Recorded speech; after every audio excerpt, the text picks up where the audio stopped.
सतगुरुदेव जी की जय हो। बंदी छोड़ सतगुरु रामपाल जी भगवान की जय हो।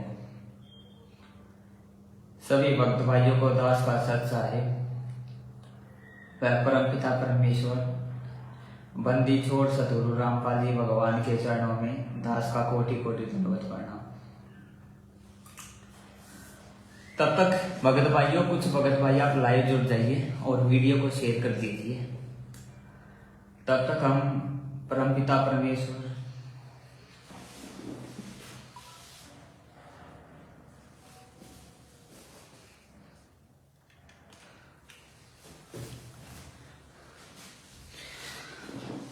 परमपिता परमेश्वर बंदी छोड़ सतगुरु रामपाल जी भगवान का जो है मंगलाचरण कर लेते हैं। सत साय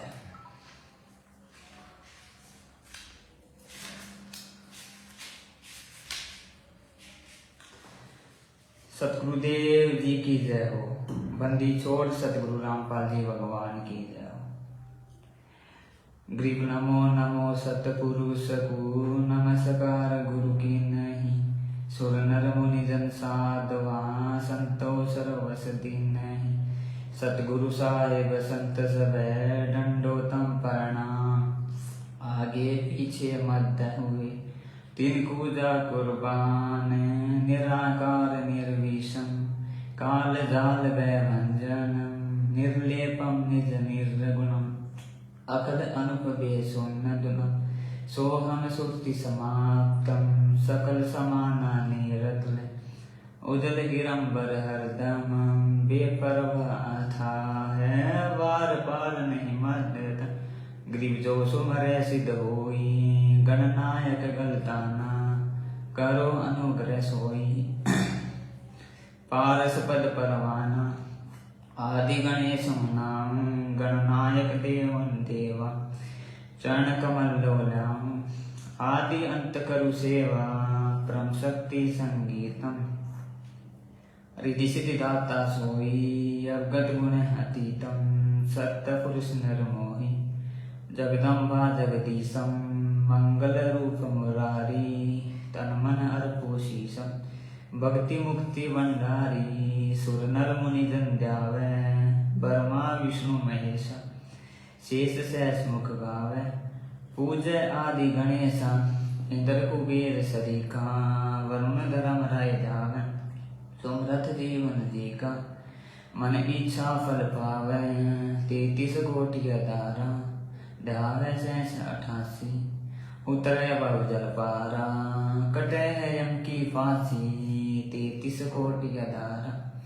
ध्यावे 88 उतरे बहु जल पारा। कटे है यम की फांसी। सत साहेब बंदी छोड़ सतगुरु रामपाल जी भगवान की जय हो। बंदी छोड़ सतगुरु रामपाल जी भगवान की जय हो। बंदी छोड़ सतगुरु रामपाल जी भगवान जी की जय हो। सत साहेब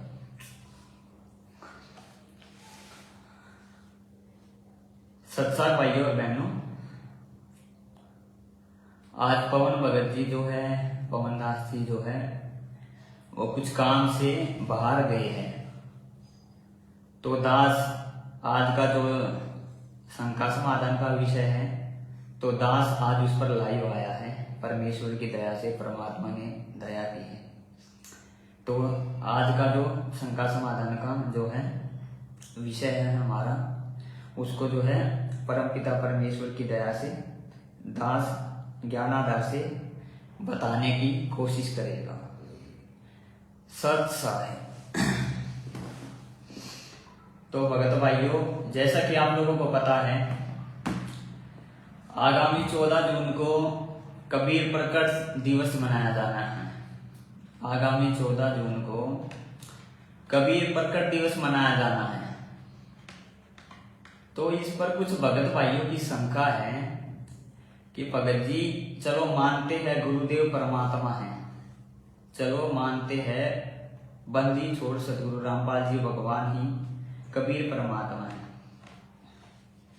तो उनकी शंका ये रहती है कि हम जो दाढ़ी मूंछ वाली जो फोटो देखते हैं, कबीर जी की जो फोटो है, उस फोटो की पूजा तो गुरु जी भी करते थे उस फोटो को तो गुरु जी भी कबीर परमात्मा बताते थे। तो हमें जो है उस फोटो की पूजा करना, पूजा छोड़ना, उस फोटो को त्यागना ठीक नहीं लग रहा है। तो ये कुछ भगत भाइयों की शंका है। तो परमपिता परमेश्वर की दया से आज दास जो है इसी पर जो है थोड़ा मालिक के ज्ञान आधार से बताएगा। भगत भाइयों, गुरुदेव कहते हैं सतगुरु ही परमात्मा होता है इस भक्ति मार्ग में। सतगुरुदेव जी कहते हैं इस भक्ति मार्ग में, कबीर भक्ति मार्ग में आपका सतगुरु ही आपका कबीर परमात्मा होता है। और अगर आप अपने सतगुरु को और कबीर परमात्मा को अलग अलग मानते हो तो वो भगत कभी पार नहीं हो सकता, वो भगत नरक में जाएगा।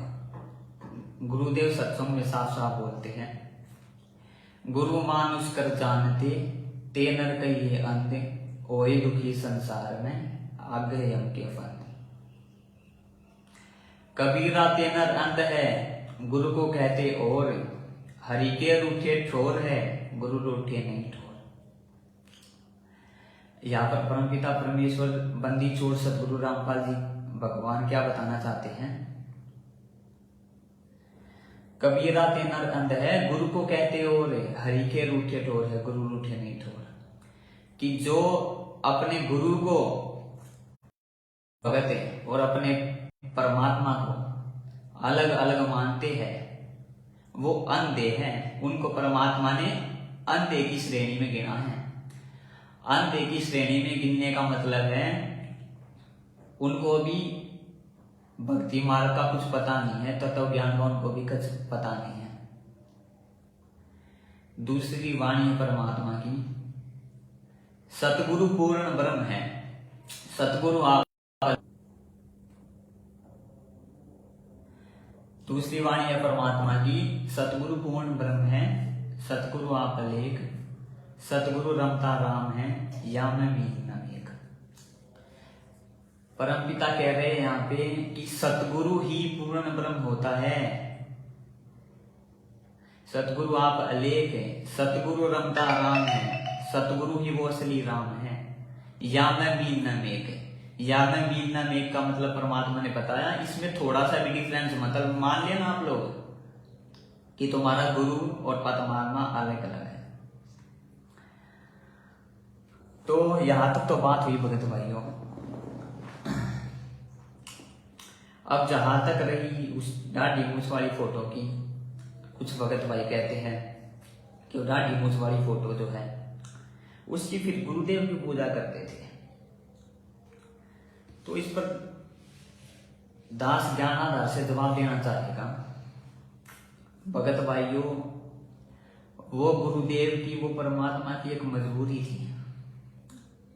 क्योंकि देखो आपको पता है ये संत रामपाल जी भगवान का जो भक्ति मार्ग है इस पर कोई सुरमा ही चल सकता है। सुरमा यानी जो परमात्मा की प्रत्येक मर्यादाओं को निभा सके, प्रत्येक मर्यादाओं पे खड़ा उतर सकते। इस भक्ति मार्ग में जो कदम कदम पर मर्यादाएं है उन पर जो खड़ा उतर सके वो होता है सुरमा भगत। तो इस भक्ति मार्ग पे कोई सुरमा भगत ही चल सकता है भगत भाइयों। परमपिता परमेश्वर बंदी छोड़ सतगुरु रामपाल जी भगवान जी कहते हैं। तो आपको पता है गुरुदेव सत्संगों में हमें बताते हैं अगर किसी कारण से आप अपनी मर्यादा खंड कर देते हो तो परमात्मा अपना हाथ आपके शीश से हटा लेता है। अगर आप किसी कारण से अपनी मर्यादा को खंड कर देते हो ना, परमात्मा अपना हाथ आपके शीश से हटा देता है। और भगत भाइयों, हमारी भक्तों की बुद्धि का सतर इतना गिरा हुआ है, हम ये सोच ले, एक बात बताओ, जब परमात्मा अपना हाथ हटा लेता है भगत के शीश से, उसको लाभ मिलने बंद हो जाते हैं। लाभ मिलने बंद हो जाते हैं भगत भाइयों, उसको लाभ मिलने बंद हो जाते हैं तो वो ये सोचता है ये काहे का भक्ति मार्ग यार। सत्संगों में तो ये गुरुदेव ऐसे बोलते हैं, कि ये लाभ हो जाएगा नाम से जुड़ने से, ये लाभ हो जाएगा नाम से जुड़ने से, मरे हुए जिंदे हो जाते हैं, ये जिंदे हो जाते हैं, हमारे तो घर में भी लाभ नहीं हो रहा। तो अज्ञानतावश से भगत भाई ऐसा सोच लेते हैं। भगत भाइयों, अज्ञानतावश से वो ऐसा सोच लेते हैं, यानी कि अपने गुरुदेव के प्रति दोष निकाल लेते हैं। तो इसीलिए परमपिता परमेश्वर ने कभी भी अपने आप को भगवान नहीं बताया, क्योंकि अगर वो भगवान खुद को बता देते और अगर कोई मर्यादा खंड करके अपनी बैठा है तो 4 गाली निकालता दिन में गुरु जी को। क्या करता वो? दिन में वो गुरु जी को 4 गाली निकालता कि देख ये खुद को भगवान बता रहा है, ये खुद को ब्रह्मा विष्णु और ये शिव का जो है पिता, सबका पिता खुद को बता रहा है ये, और इससे मेरे घर और इसकी भक्ति मैं कर रहा हूं और इससे मेरे घर में तो लाभ नहीं हो रहा, मोक्ष तो कहां से होगा। तो अज्ञानतावश हम ऐसे दोष परमात्मा में निकाल लेते हैं। और मान लो अगर कोई थोड़ा बहुत मजबूत भी है ज्ञानाधार से कोई भक्त, तो वो एक दूसरे की सुन के भगत भाइयों की भाई इसका नाम मत ले, इससे तो लाभ ही नहीं होता कुछ, ये तो खाम खागा बाबा गुरु बने बैठा है। तो हम भगत भाइयों आपको पता ही है आज के जमाने में एक दूसरे की सुन के हम जो है परमात्मा से हमारा कनेक्शन कट जाता, हम इस भक्ति मार्ग पे कभी भी नहीं जुड़ पाते भगत भाइयों। इसलिए परमपिता परमेश्वर जी की वो मजबूरी थी कि उन्होंने खुद से अलग जो है उस दाढ़ी मूंछ वाली फोटो को जो है भगवान बताया। लेकिन साथ ही में गुरुदेव ने सत्संगों में भी क्लियर कर दिया कि वो दाढ़ी मूंछ वाली जो फोटो है वो वास्तव में परमात्मा नहीं है। हमारी अज्ञानता के कारण भगत भाइयों ये कमजोरी रही कि जिसको परमपिता परमेश्वर ने मजबूरी के चलते भगवान बताया था, उसी को हमने अज्ञानता के चलते ज्ञान न समझने के कारण भगवान मान लिया और अपने सतगुरु देव जी को एक क्या मान लिया? मानुष मान लिया। तो भगत भाइयों आज हम इसी पे चर्चा करेंगे। 14 जून को जो कबीर प्रकट दिवस मनाया जाना है वो कितना सही है और कितना गलत है। देखो एक दास आपको उदाहरण देता है छोटा सा। जब दास इस भक्ति मार्ग की शुरुआत में जुड़ा था, दास भी जब दास इस भक्ति मार्ग में शुरुआत में जुड़ा था तो दास भी परमपिता परमेश्वर को और कबीर जी को अलग अलग मानता था। तो दास जब दंडवत प्रणाम करता था तो दास ये सोचता था कि मैं इस दाढ़ी मूंछ वाली फोटो को दंडवत प्रणाम करूं या गुरु जी को दंडवत प्रणाम करूं। आप भी बहुत सारे भगत भाई ऐसा ही सोचते होंगे कि मैं दाढ़ी मूंछ वाली फोटो को प्रणाम करूं या परमपिता परमेश्वर बंदी छोड़ सतगुरु रामकाज जी भगवान को दंडवत प्रणाम करूं। तो कभी कभी तो दास दाढ़ी मूंछ वाली फोटो से प्रार्थना करता था, कभी कभी दास गुरुदेव से जो है प्रार्थना करता था, क्योंकि दास को भी उस टाइम पे जो है ज्ञान नहीं था और भी बहुत भगत भाइयों को इस चीज का भी ज्ञान नहीं है जो अभी सतलोक आश्रम मैनेजमेंट हरियाणा से जुड़े हुए हैं। तो भगत भाइयों विश्वास मान लेना,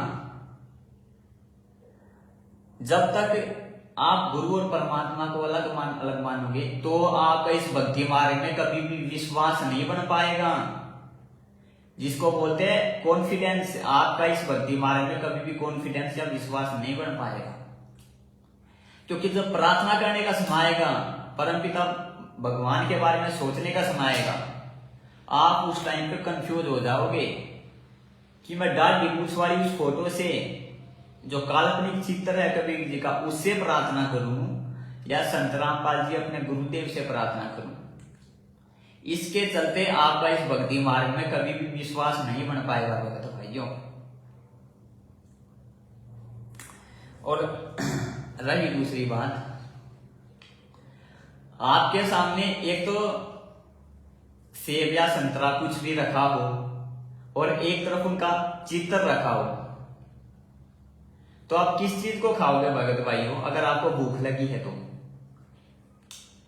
ऑब्वियसली ये तो सीधी सी बात है भगत भाइयों, आप जो असलियत में सेब या संतरा केले जो भी रखे आप उनको खाओगे, ना कि उस फोटो को खाओगे। फोटो को खाने की जो है एक्टिंग तो वो करेगा जो कोई मूर्ख होगा, जिसको ज्ञान नहीं होगा, बिल्कुल ही जो है मंदबुद्धि होगा। तो भगत भाइयों आज हमें भक्ति की भूख है, आज हमें क्या है, भक्ति की भूख है। तो हमारी भक्ति की भूख को भगत भाइयों आज कौन मिटाएगा? गुरुदेव मिटाएंगे या वो फोटो मिटाएगी? आज हमारी भक्ति की भूख को गुरुदेव मिटाएंगे या वो फोटो मिटाएगी, जो ना तो हमें सत्संग सुना सकती है क्या? नहीं सुना सकती ना। जो ना हमें आशीर्वाद दे सकती, नहीं दे सकती। जो ना हमें जो है नाम दीक्षा दे सकती, मंत्र दे सकती, नियम मर्यादाएं बता सकती है क्या? नहीं बता सकती। तो आप एक बात बताओ, ये सारी हमारी जो भूख है, इसको तो हमारे गुरुदेव संत रामपाल जी भगवान मिटा रहे हैं। इसको तो हमारे गुरुदेव संत रामपाल जी भगवान मिटा रहे हैं। और जिसको भगवान मानना चाहिए उसको तो मानुष मान रहे हैं। और जो हमारे लिए कुछ कर ही नहीं रही, वो डाली कुछ वाली फोटो ना सत्संग में सुना रही, ना भक्ति, ना हमें कोई लाभ दे रही, ना हमें कोई आशीर्वाद दे रही, ना हमें नाम दीक्षा दे रही, ना हमें भक्ति मार्ग की मर्यादाएं बता रही। काल की क्या क्या जो है चाली है जिससे भगत है काल के जाल में चला जाता है। तो हम किस लिए उसको भगवान माने बैठे हैं? आप थोड़ा इस बात पे विचार करो भगत भाई। तो हम किस लिए उसको भगवान माने बैठे हैं जिसका हमारे जीवन में कोई लाभ ही नहीं है भगत भाइयों? तो आज हम इसी का निर्णय करेंगे। दूसरा भगत भाइयों, गुरुदेव ने क्या बताया? गुरुदेव ने क्या बताया भगत भाइयों? परमात्मा सतयुग में आए सत्सुकृत के नाम से, द्वापर में आए करुणामय के नाम से, त्रेता में आए मुनिंदर जी के रूप में, और कलयुग में आए कबीर जी के नाम से। परमात्मा ने हमें, और वैसे भी परमात्मा बता दिया कि परमात्मा जगह जगह प्रकट होते रहते हैं। तो भगत भाइयों, आज अगर जब आपको पता ही चल गया कि हमारे गुरुदेव ही स्वयं कबीर परमात्मा है, हमारे गुरुदेव ही वो परमात्मा है जो सतयुग में भी आए, द्वापर में भी आए, कलयुग में भी आए, आज से 650 साल पहले भी आए। जब हमें पता ही चल गया हमारे गुरुदेव ही वो परमात्मा है, और परमात्मा हमेशा प्रकट होता है, और भगवान सतगुरु की लीला करता ही है। एक आम मानुष की भी वही भूमिका करता है, एक तत्वदर्शी संत की भी भूमिका वही करता है, एक अच्छे शिष्य की भी भूमिका वही करता है। तो भगत भाई एक बात बताओ, आज आपको किसका प्रकट दिवस मनाना चाहिए? जो वर्तमान में आपसे भक्ति करवाएगा, जो वर्तमान में आपसे भक्ति करवा रहा है, आप उसी का तो प्रकट दिवस मनाओगे ना भगत भाइयों? या उस 650 साल पहले वाली फोटो का आप प्रकट दिवस मनाओगे? अरे ऐसे तो फिर सतयुग में भी गुरुदेव आए थे सत्सुकृत के नाम से, उनका भी प्रकट दिवस मनाने लग जाओ, उनका भी सतलोक गमन दिवस मनाने लग जाओ। ऐसे तो त्रेता में भी आए थे मुनिंदर के नाम से, उनका भी प्रकट दिवस मनाने लग जाओ, उनका भी सतलोक गमन दिवस मनाने लग जाओ। ऐसे तो द्वापर में भी आए थे सत्सुकृत के नाम से, उनका भी फिर प्रकट दिवस मनाने लग जाओ। खाली कबीर जी वाले उस 650 साल पहले वाले रूप का आप क्यों मना रहे हो? उनका भी सतलोक गमन दिवस मनाओ, प्रकट दिवस मनाओ। उनका हम क्यों नहीं मना रहे हैं? क्योंकि हमें पता है उनसे हमारा कुछ लेना देना नहीं है। हमारा मोक्ष जो है हमारे वर्तमान में प्रकट परमात्मा से होगा। इसलिए हम ना तो मुनिंदर जी का कुछ करते, प्रकट दिवस मनाते या कुछ और करते। इसलिए हम ना सत्सुकृत रूप में जब परमात्मा आए थे उस रूप का हम कुछ करते, और इसलिए हम जो करुणा में रूप में जब परमात्मा आए थे ना हम उस रूप का कुछ करते, क्योंकि हमें पता है उन रूपों का हमारे भक्ति मार्ग में कोई लाभ नहीं है, कुछ लेना देना नहीं है। तो इसी प्रकार भगत भाइयों, तो हमें पता है आज हमारे गुरुदेव स्वयं कबीर परमात्मा है, तो हमें उनका प्रकट दिवस मनाना चाहिए ना। आप कभी 650 साल पहले वाले रूप का क्यों मना रहे हो भगत भाइयों? आप 650 साल पहले वाले उस प्रकट का क्यों मना रहे हो? परमात्मा बताते हैं आत्मा का केवल एक ही पति हो सकता है, केवल एक, दूसरा पति नहीं हो सकता आत्मा का, वो होता है स्वयं कबीर भगवान। तो आज वो कबीर भगवान तो हमारे संत रामपाल जी भगवान के रूप में प्रकट है, लेकिन आपने तो भगत भाइयों आत्मा के 2 पति बना लिए। कैसे बना लिए? एक तो उसका मूछ वाली फोटो को आपने बना लिया, एक आपने गुरुदेव को बना लिया। तो कल को जब आप त्रिकुटी पे जाओगे और दोनों रूप आपके सामने खड़े हो गए, तो वहां पर आपकी परीक्षा होगी भगत भाई, आप किसके पैरों में पड़ोगे? कौन आपको सतलोक लेके जाएगा? गुरुदेव बताते हैं अगर आपने इस दास को छोड़ के उस दाढ़ी मूछ वाली फोटो की तरफ त्रिकुटी पे झांक भी लिया, अगर अरे उनके पैरों में पड़ना,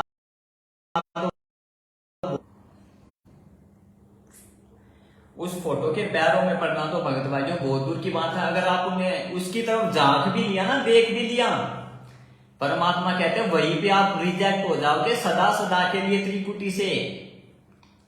लेकिन आप तो भगत भाइयों उस दाढ़ी मूछ वाली फोटो को भगवान माने बैठे हो, उसका प्रकट दिवस मना रहे हो, तो आपके भाव किस में रहेंगे भगत भाइयों? उस दाढ़ी मूछ वाली फोटो में। तो वो दाढ़ी मूछ वाली फोटो तो आपके जीवन की सबसे बड़ी दुश्मन बन जाएगी त्रिकुटी पे जाके। आपके जीवन की सबसे बड़ी दुश्मन वो दाढ़ी मूछ वाली फोटो बनेगी त्रिकुटी पे जाके, जहां पर भगत की असली परीक्षा होती है। गुरुदेव क्या बताते हैं सत्संगों में? आपको परमात्मा इस दास के रूप में मिलेंगे, बताते हैं, ठीक है। लेकिन जब आपको लेकिन आप जब त्रिकुटी पे जाओगे ना, तो आपको सवपन सा होगा। सवपन सा यानी कि जैसे आप सवपन देख रहे हो, आप जब शरीर छोड़ोगे ना, त्रिकुटी पे जाओगे तो आपको सवपन सा होगा। आपको पता नहीं चलेगा कि मैंने शरीर छोड़ दिया है। और जब आप शरीर छोड़ दोगे, सवपन में होगे ना, तो आपके वही भाव सवपन में रहेंगे जो कि वास्तव में है। वास्तव में आपके भाव किस में है? दाढ़ी मूछ वाली फोटो में। क्योंकि आप भगवान तो दाढ़ी मूछ वाली फोटो को मानते हो। किसको भगवान मान रहे हो आप? दाढ़ी मूछ वाली फोटो को। और किसका प्रकट? क्योंकि आप उसी का तो प्रकट दिवस मना रहे हो ना। आप 14 जून को अज्ञानता में जो भगत भाई सतलोक आश्रम मैनेजमेंट के पीछे लगे हुए हैं, वो उसका प्रकट दिवस मनाने की सोच रहे हैं। कितनी जोरों शोरों से तैयारियां कर रही है। वो अपने फैल होने की तैयारी कर रहे हैं, फैल होने की। क्योंकि उनके भाव तो दाढ़ी मूछ वाली फोटो में है। वो दाढ़ी मूछ वाली फोटो को भगवान मानते हैं। और सवपन में आपको पता नहीं चलेगा कि आपका शरीर छूट गया, जब आप सवपन सा होगा आपको। और आपके सवपन में भी उस दाढ़ी मूछ वाली फोटो में ही भाव रहेंगे। और त्रिकुटी पे जब जाओगे आप, वहां पर आप फैल हो जाओगे भगत भाइयों, फैले। परमात्मा सदा सदा के लिए आपको रिजेक्ट कर देगा वहां से। तो इसलिए उस दाढ़ी मूछ वाली फोटो से भगत का कुछ लेना देना नहीं होना चाहिए भगत भाइयों। तो आज परमपिता परमेश्वर जी के ही कुछ आपको प्रमाण दिखाए जाएंगे उस दाढ़ी मूछ वाली फोटो के बारे में ही। उसके बाद में जो है आगे बात करेंगे भगत भाइयों। ध्यान से अब आप वीडियो को सुनना, इसमें सुनना परमपिता परमेश्वर गुरुदेव क्या बता रहे हो स्टार डिम्स वाली फोटो को, जिसको आप भगवान मानते हो, जिसका आप प्रकट दिवस मनाते हो, जिसका आप सतलोक गवन दिवस मनाते हो, जिसको आप भगवान मानने बैठे हो, जिसके आप जो है फर्जी आश्रमों में पाठ करवाते हो भगवान मान के, जिसको आप भोग लगाते हो, और भोग जिसको लगा भोग आप डाडी मूछ वाली फोटो को लगा रहे हो। अरे जिंदा भगवान को तो आप जिंदा भगवान का तो आप जन्मदिन मना रहे हो, और एक फोटो का काल्पनिक फोटो का आप को जो आप भोग लगा के उसका प्रकट दिवस मना रहे हो। भगत भाइयों ये हमारे सतलोक जाने के नहीं, हमारे नरक में जाने के लक्षण है, नरक में जाने के। तो सबसे पहले आप ये वीडियो सुनिए, इसमें गुरुदेव क्या बता रहे हैं डाडी मूछ वाली फोटो के बारे में। यदि इस दास के स्थान पर आज कबीर परमेश्वर भी आ जाते, क्योंकि जिस समय कबीर परमेश्वर जिस रूप में आए थे वो तो तुमने देखा नहीं वर्तमान वाला ने, और वो परमात्मा किस रूप में आए थे ये तो जो हमने चित्र बनाए तो हमारा एक अपना इमेजन है, अपना सपोजिशन है, अपना माना हुआ बना है। लेकिन वो परमात्मा अब आ जाए तो जिस रूप में वो पहले आया था वो तो तुमने देखा नहीं, और ईव जिसमें आया उसने तो मानो को नहीं। बिल्कुल साफ साफ परमपिता परमेश्वर गुरुदेव ने जो है क्लियर कर दिया। गुरुदेव क्या बता रहे हैं इसमें कि आप जो है फोटो देखते हो ना डाडी मूछ वाला, जिसको आप कबीर भगवान मानने बैठे हो, ये केवल और केवल एक काल्पनिक फोटो है। क्योंकि गुरुदेव बता रहे हैं वर्तमान वालों ने, आप वर्तमान वालों ने उस कबीर भगवान को देखा नहीं, उनका कैसा रूप था, और वर्तमान में वो आ रहे हैं, उसको आप मानने नहीं तो कैसे बात बनेगी। तो वर्तमान में कौन आ रहा है भगत भाइयों, कौन हमें ज्ञान दे रहा है, हमारे गुरुदेव ही तो दे रहे हैं। तो कौन हुआ कबीर भगवान, एक बार ध्यान से सुन लो वीडियो को। यदि इस दास के स्थान पर आज कबीर परमेश्वर भी आ जाते, क्योंकि जिस समय कबीर परमेश्वर जिस रूप में आए थे वो तो तुमने देखा नहीं वर्तमान वाला ने, और वो परमात्मा किस रूप में आए थे ये तो जो हमने चित्र बनाए तो हमारा एक अपना इमेजन है, अपना सपोजिशन है, अपना माना हुआ बना है। लेकिन वो परमात्मा अब आ जाए तो जिस रूप में वो पहले आया था वो तो तुमने देखा नहीं, और ईव जिसमें आया उसने तो मानो को नहीं। अब देखो भगत भाइयों, आपको उदाहरण के तौर पे समझाएगा, एक उदाहरण से समझाएगा, आप ध्यान से थोड़ा सुनना। अगर मान लो आप आज से 650 साल पहले होते, कबीर भगवान से आपने नाम ले रखा होता, क्योंकि परमपिता गुरुदेव जो है भगवान जो है कबीर भगवान जी जो है हमारे गुरुदेव संत रामपाल जी भगवान है, जब भी लीला करते हैं तो एक मानुष की लीला करते हैं।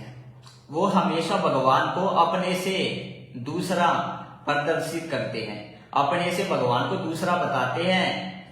उसका रीजन कारण जो है मैंने आपको बता ही दिया है वीडियो में स्टार्टिंग में कि उसका क्या कारण है। हमारी मंद बुद्धिता के चलते, हमारी भक्ति मार्ग में कमजोरी के चलते कबीर भगवान जो है वो गुरुदेव जो है अपने आप को भगवान से अलग प्रदर्शित करते हैं, यानी अपने को और भगवान को भिन्न भिन्न बताते हैं। मान लो आज आप आज से 650 साल पहले होते हैं भगत भाइयों, और आप उस समय पे कबीर जी को मानुष मान के, कबीर जी के उस रूप को आप मानुष मान के, और मुनिंदर जी को उस टाइम पे, वो भी तो परमात्मा का रूप है ना, आप मुनिंदर जी को भगवान मानते हैं, मुनिंदर जी का प्रकट दिवस मनाते हैं, मुनिंदर जी का सतलोक गमन दिवस मनाते हैं, तो क्या आप पार हो जाते भगत भाई? अगर मान लो वो 64 लाख वाली परीक्षा नहीं भी होती, और आप भगवान को तो एक मानुष मानते उस टाइम पे, क्योंकि भगवान तो हमेशा अपने आप को मानुष ही बताता है कि वो तो परमात्मा बीचली पीढ़ी में भक्तों जो है दया करते हैं, अपनी जो है पहचान कराते हैं भक्तों को, शिक्षा दे के, ऐसे नहीं कराते, शिक्षा के दे के कराते हैं। तो क्या आप उस टाइम पे पार हो जाते क्या? क्योंकि आप उस भगवान को तो उस टाइम पे मानुष मानती, जैसे आज वर्तमान कबीर रूप को आप मानुष मान रहे हो। और मुनिंदर जी का प्रकट दिवस मनाते, मुनिंदर जी को भोग लगाती, मुनिंदर जी का आप सतलोक गमन दिवस मनाते। तो एक बार गहराई से इस बात पर विचार करें कि आप उस टाइम पे पार हो जाते क्या भगत भाइयों? नहीं होते। तो सेम आज ही तो हो रहा है, सेम टू सेम लीला आज हो रही है भगत भाइयों। जब आज आप वर्तमान कबीर को मानुष मान के उनका जन्मदिन मना रहे हो और भगवान दूसरी उस काल्पनिक फोटो को आप मान रहे हो, तो आज आप वर्तमान में कैसे पार हो जाओगे? कैसे आप वर्तमान में सतलोक चले जाओगे? सतलोक जाना तो बहुत दूर की बात है भगत भाइयों। परमात्मा रिजेक्ट मार देगा, रिजेक्ट पे। वो परमात्मा कहते ना, जिंदगी में 2 मौके और एक बॉल पे 2 छक्के बहुत ही कम लोगों को मिलते हैं। तो पहला मौका हम खो चुके हैं 650 साल पहले। ये भगत भाइयों दूसरा मौका है, दूसरा और आखिरी मौका।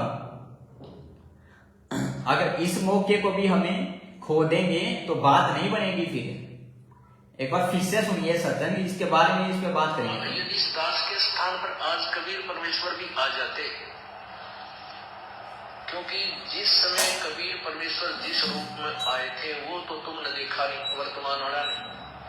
और वो परमात्मा किस रूप में आए थे, ये तो जो हमने चित्र बनाए तो हमारा एक अपना इमेजन है, अपना सपोजिशन है, अपना माना हुआ बनाया है। लेकिन वो परमात्मा अब आ जाए तो जिस रूप में वो पहले आया था वो तो तुमने देखा नहीं, अकीब जिसमें है उसने तो मानो को नहीं। गुरुदेव क्या कह रहे हैं? वो परमात्मा अब आ जाए, वो जिस रूप में पहले आया था वो तो आपने देखा नहीं। सीधा सीधा रिजेक्ट कर रहे हैं परमात्मा यहाँ पर उस दाढ़ी मूंछ वाली काल्पनिक फोटो को। और जिस रूप में अब आ जाए उसको आप मानो नहीं तो कैसे बात बनेगी? कैसे यहां से पीछा छूटेगा? कैसे काट के जाल से आप निकलोगे?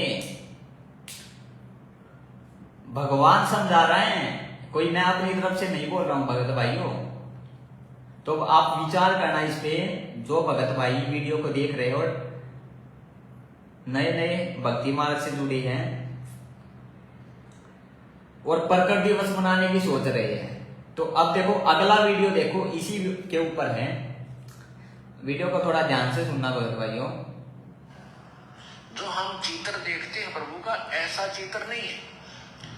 वो तो ना जाने कितने स्वरूप है उस मालिक के, वो किसी भी रूप में आकर के अपना ज्ञान बताता है, अपनी प्यारी आत्माओं को अपने चरणों में लगा के भक्ति करवा के सतलोक ले जाता है।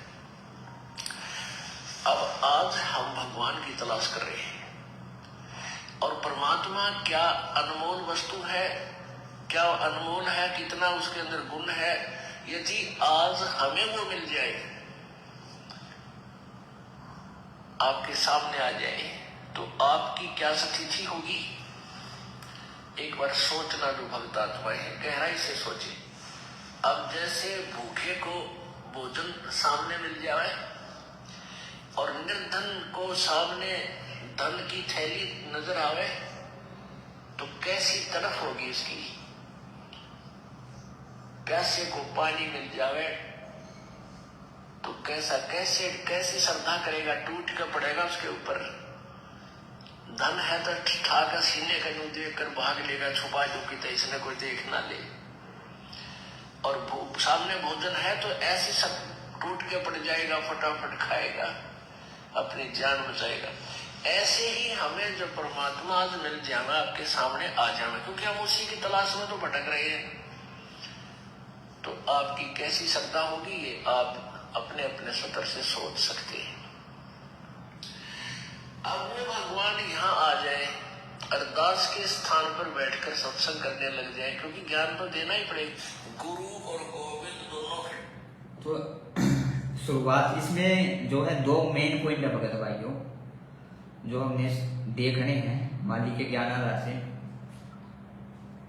शुरुआत में गुरुदेव ने क्या बोला इसमें कि आप जो वो फोटो देखते हो दाढ़ी मूंछ वाली 650 साल पहले वाली, वो एक काल्पनिक फोटो है, ऐसा चित्र नहीं है प्रभु का। गुरुदेव क्या बोल रहे हैं? ऐसा चित्र नहीं है प्रभु का। वो तो कोई भी रूप बना सकते हैं, किसी भी रूप में आ जाते हैं। आगे क्या बोला? अपनी प्यारी आत्माओं को अपने चरणों में लगाते हैं और सतलोक लेके जाते हैं। तो विचार करो भगत भाइयों, आज हमें अपने चरणों में किसने लगा रखा है? आज हमें अपने चरणों में उस दाढ़ी मूछ वाली फोटो ने लगा रखा है क्या? वो दाढ़ी मूछ वाली हमें फोटो में आशीर्वाद दे रही है क्या? वो दाढ़ी मूछ वाली फोटो में सत्संग सुना रही है क्या? नाम दीक्षा दे रही है क्या? नियम मर्यादा बता रही है क्या? तो आज हमें अपने चरणों में किसने लगा रखा है भगत भाइयों? संत रामपाल जी भगवान ने। तो कौन हुए कबीर? परमात्मा। परमात्मा क्या कह रहे? वो तो किसी भी रूप में आ सकते हैं और अपनी प्यारी आत्मा को अपने चरणों में लगा के सतलोक ले जाते हैं। एक बार फिर से सुने। जो हम चित्र देखते हैं प्रभु का, ऐसा चित्र नहीं है। वो तो ना जाने कितने स्वरूप है उस मालिक के। वो किसी भी रूप में आकर के अपना ज्ञान बताता है, अपनी प्यारी आत्माओं को अपने चरणों में लगा के भक्ति करवा के सतलोक ले जाता है। तो यहाँ पर आपको बिल्कुल क्लियर हो जाना चाहिए भगत भाइयों, वर्तमान में कौन कबीर भगवान है।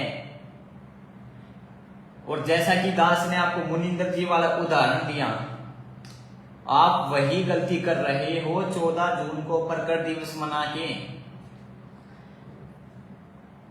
14 जून को प्रकट दिवस मनाने वाला भगत वही गलती करेगा।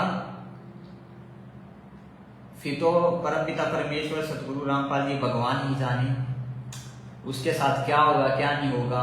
उसको फिर से मौका देना है या नहीं देना है, उसकी माफी होगी या नहीं होगी। क्योंकि भगत भाइयों, परमात्मा हमें 8 साल से मौके ही देते आ रहे हैं जेल में बैठने के बाद में, कि समझ जाए ये लोग, समझ जाए कैसे ना कैसे। अब तो मेरे को भगवान मान ले, अब तो मेरे को भगवान मान ले, कैसे ना कैसे तो ये समझ जाए। परमात्मा हमें मौके ही दे रहे हैं भगत भाइयों 8 साल से। अब हमेशा परमात्मा मौके नहीं देते रहेंगे। तो आगे इस वीडियो को सुनो, आगे गुरुदेव क्या बोल रहे हैं, आगे दास समझाएगा मालिक के ज्ञान आधार से। अब आज हम भगवान की तलाश कर रहे हैं, और परमात्मा क्या अनमोल वस्तु है, क्या अनमोल है, कितना उसके अंदर गुण है। यदि आज हमें वो मिल जाए, आपके सामने आ जाए, तो आपकी क्या स्थिति होगी? एक बार सोचना, जो भक्त आत्माएं गहराई से सोचे। परमात्मा क्या बोल रहे हैं? एक बार सोचना, जो भक्त आत्माएं गहराई से सोचे। यदि आज परमात्मा आपके सामने आ जाए तो आपकी क्या स्थिति होगी? तो भगत भाइयों, आज कौन है हमारे सामने? आज हमारे सामने कौन है जो हमारे से भक्ति करवा रहा है? हमारे गुरुदेव संत रामपाल जी भगवान जी। परमात्मा अपनी तरफ ही संकेत कर रहे हैं। परमात्मा सीधे सीधे नहीं बोलेंगे कि मैं ही भगवान हूं। हमने ही ज्ञान आधार से उनसे दंडवत प्रणाम करके, बार बार प्रार्थना करके, इसके लिए परमात्मा से प्रार्थना करनी पड़ेगी, तभी जाके परमात्मा पहचान कर पाएगा। ऐसे परमात्मा नहीं बोलेगा कि मैं ही कबीर परमात्मा हूं। क्योंकि भगत भाइयों, आज हमें बीचली पीढ़ी में जन्म मिला है। शिक्षा युग जिसको बोलते हैं। आज सारा समाज जो है पढ़ा लिखा है। गुरुदेव ने क्या बताया सत्संगों में? 650 साल पहले आज से हमारे जो फेल होने का, रिजेक्ट होने का मुख्य कारण क्या था? सबसे बड़ा मुख्य कारण क्या था? हमने शिक्षा के अभाव में, ज्ञान के अभाव में, क्योंकि हम शिक्षित तो थे नहीं, अनपढ़ थे। ये पंडित जो थे हमें कुछ भी बता देते थे कि ये तो एक दानक है, जुलाहा है। तो शिक्षा के अभाव में हमने अपने गुरु को मानुष माना था भगत भाइयों। और परमात्मा कहते हैं जो अपने गुरु को मानुष मानता है, एक ना एक दिन उसके अंदर में दोष आएगा ही आएगा और वो परमात्मा से रिजेक्ट कर दिया जाएगा। तो आप शिक्षित नहीं थे, ब्राह्मणों ने हमें जैसा बताया हमने वैसा ही मान लिया, उनको दाना दूल्हा मान लिया। तो इसी कारण से भगत भाइयों, हम आज से 650 साल पहले अपने गुरुदेव को भगवान नहीं मान पाए और गुरु को मानुष माना तो रिजेक्ट हो गई। तो आज ये बीचली पीढ़ी का समय परमात्मा ने इसलिए दिया है कि तुम शिक्षा से, तुम ज्ञान चमत्कारों से नहीं, कोई चमत्कारों से सोच ले। चमत्कार गुरुदेव क्या बताते हैं सत्संगों में, गुरु परमात्मा ने 650 साल पहले इतने चमत्कार किए, मुर्दे तक जिंदा किए, लेकिन एक भी आदमी नहीं समझा, एक भी भगत ने उनको परमात्मा नहीं समझा। कभी सत्संग ध्यान से सुनना, एक ने भी, उन्होंने मुर्दे तक जिंदा किए। लेकिन गुरुदेव क्या बताते हैं भगत भाइयों, आज जो है गुरुदेव हमें बताते हैं भगत भाइयों, यही हमारा जो है सबसे बड़ा रिजेक्ट होने का कारण था। तो आज परमात्मा ने हमें शिक्षा दी है ताकि हम उनको चमत्कारों से नहीं, ज्ञान से उनकी पहचान करें कि गुरुदेव कौन होते हैं। इस भक्ति मार्ग में गुरु सतगुरु कौन होता है, सतगुरु ही स्वयं कबीर परमात्मा इस भक्ति मार्ग में होता है। सतगुरु पूर्ण ब्रह्म है, सतगुरु आप अलेख है, सतगुरु रमता राम है, या मैं मीन न मेघ। गुरु ही इस भक्ति मार्ग में परमात्मा होता है। तो आज ये पिछली पीढ़ी का समय शिक्षा ये परमात्मा ने हमें इसीलिए दी कि अब चमत्कारों से नहीं, ज्ञान आधार से उनकी पहचान करें। लेकिन हम आज भी वही गलती कर रहे हैं, गुरु को तो मानुष मान रहे हैं, और अगर भगवान को मान भी रहे हैं तो दाढ़ी बुसवाई फोटो को भी हम भगवान मान रहे हैं। एक बात बताओ, दो भगवान हो सकती है क्या भगत भाइयों? ये हमारी बुद्धि पर बिल्कुल पत्थर पड़े हुए हैं, बिल्कुल पत्थर पड़े हुए हैं। क्या दो भगवान हो सकते हैं? कबीर भगवान कितने हैं? एक ही तो कबीर भगवान है। कितने हैं कबीर भगवान? एक ही तो है। अब एक तरफ तो दाढ़ी बुसवाई फोटो को भी कबीर भगवान मान रहे हैं, दूसरी तरफ हम गुरुदेव को भी कबीर भगवान मान रहे हैं। तो हमने तो दो मान लिए, तो सतलोक कैसे जाओगे? काल के जाल से कैसे निकलोगे? काल ठग लेगा रास्ते में ही। आपने तो काल्पनिक फोटो को भी भगवान मान लिया, जिससे भगत का कुछ लेना देना नहीं होना चाहिए। जैसा कि दास ने कहा दिया, आप अगर आज से 650 साल पहले होते,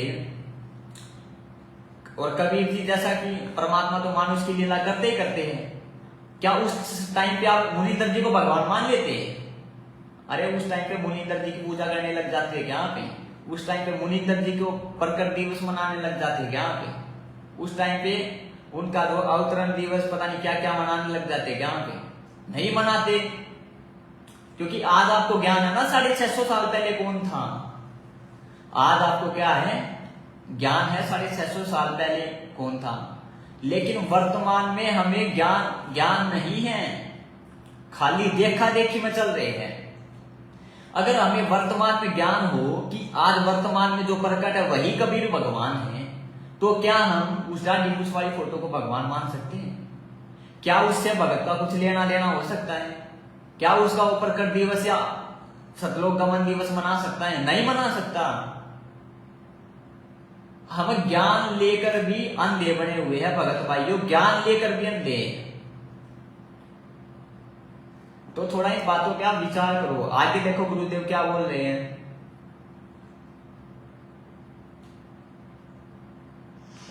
अब जैसे भूखे को भोजन सामने मिल जाए और निर्धन को सामने धन की थैली नजर आवे, तो कैसी तड़फ होगी इसकी। प्यासे को पानी मिल जावे तो कैसी श्रद्धा करेगा, टूट कर पड़ेगा उसके ऊपर। धन है तो ठाकर सीने का यूं देख कर भाग लेगा, छुपा चुकी तो इसने कोई देख ना ले। और सामने भोजन है तो ऐसे सब टूट के पड़ जाएगा, फटाफट खाएगा, अपनी जान बचाएगा। अब देखो क्या उदाहरण दे रहे परमात्मा यहाँ पे। अगर सामने भोजन है तो टूट कर पड़ जाएगा और निर्धन को धन मिल जाए। तो इसको आप परमात्मा यहाँ पर ये उदाहरण देना चाह रहे हैं भक्त भाइयों। आज हमें किस चीज की भूख है? भक्ति की आज हमें भूख है, भक्ति की भूख है। जैसा सेब का मैंने आपको जान दिया, तो क्या भक्ति की भूख है वो दाढ़ी मूछ वाली फोटो आपकी मिटा सकती है? नहीं मिटा सकती। ये तो कॉमन सी बात है, कॉमन सेंस वाली बात है। क्योंकि ना तो वो आपको सत्संग सुना सकती, ना वो आपसे भक्ति करवा सकती, ना आपको नियम मर्यादा बता सकती, ना वो आपसे बोल सकती, बातें कर सकती, ना आपको नाम दीक्षा दे सकती, ना आपको आशीर्वाद दे सकती। वो कुछ भी नहीं दे सकती आपको।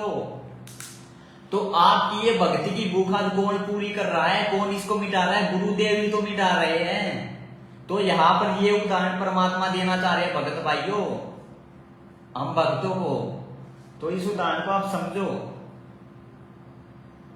तो अगला वीडियो हम देख लेते हैं।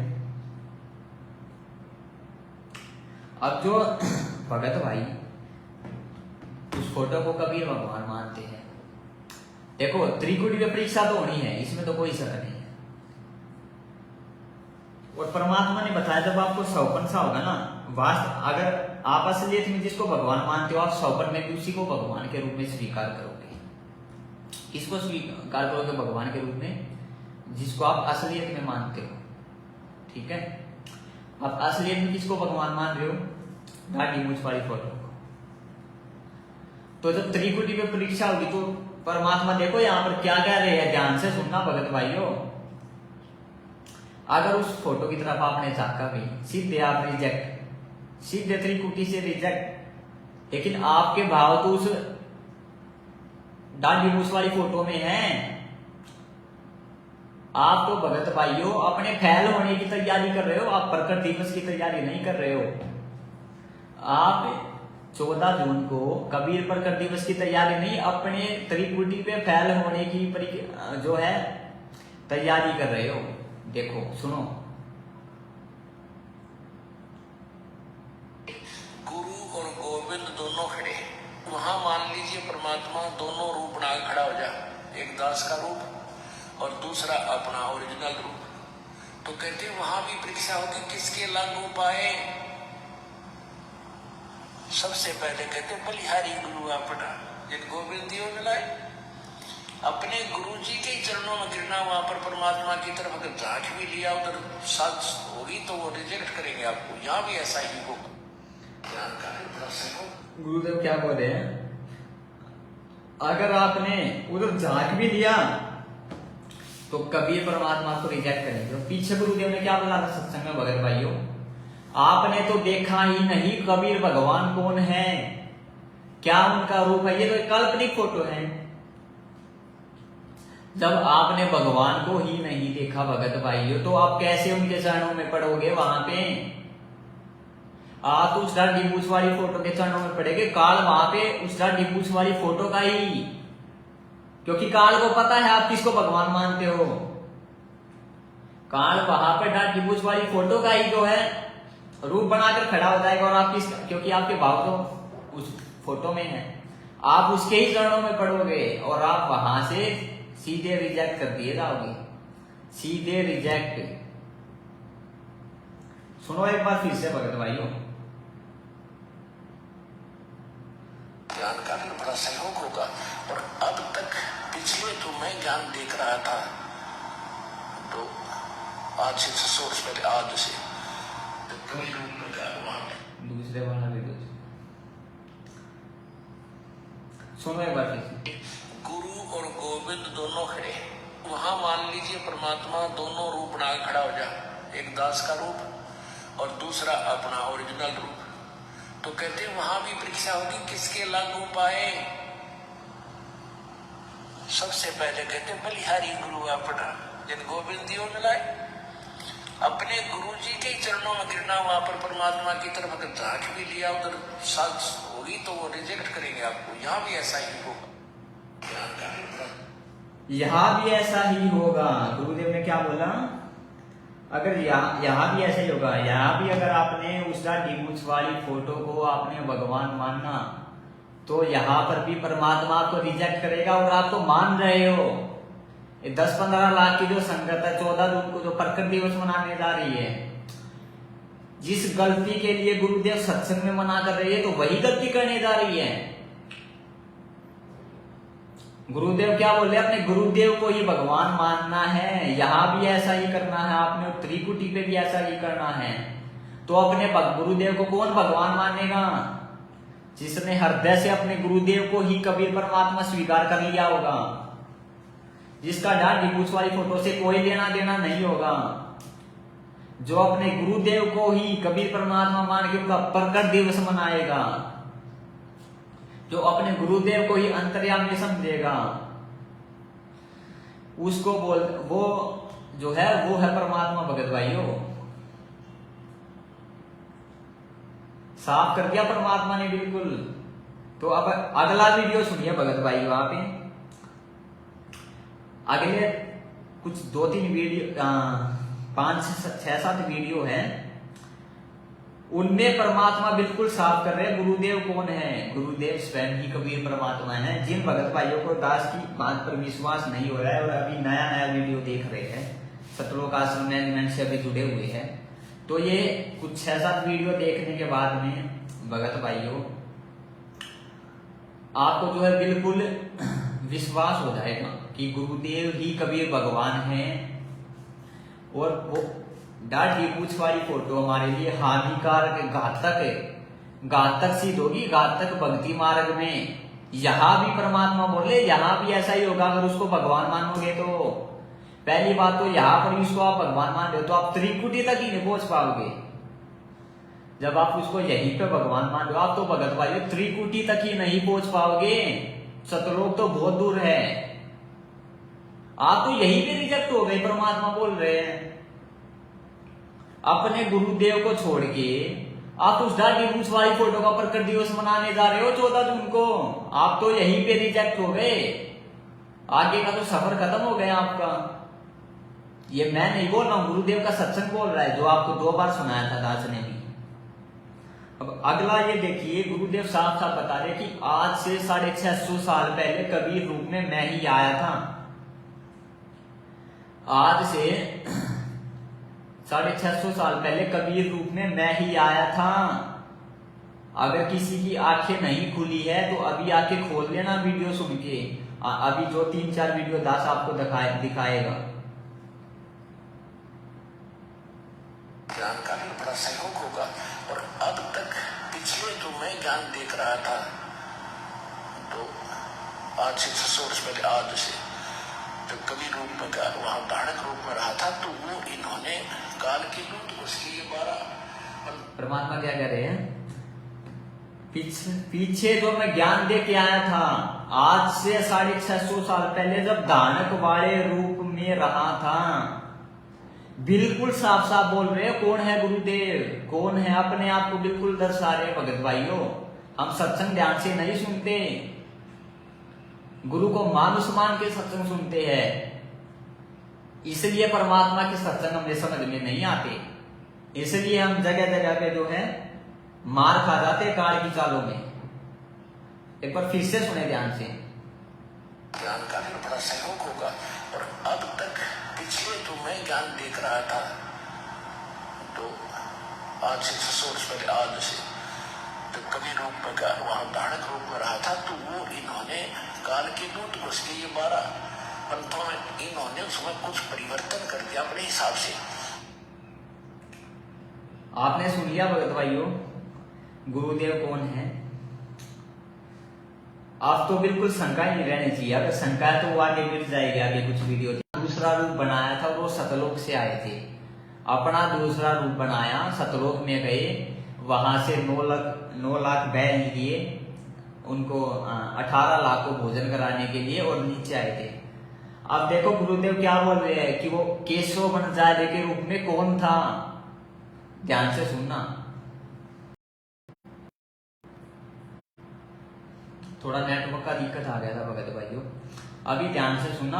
आज से 650 साल पहले केशव बनजारे के रूप में कौन आया था।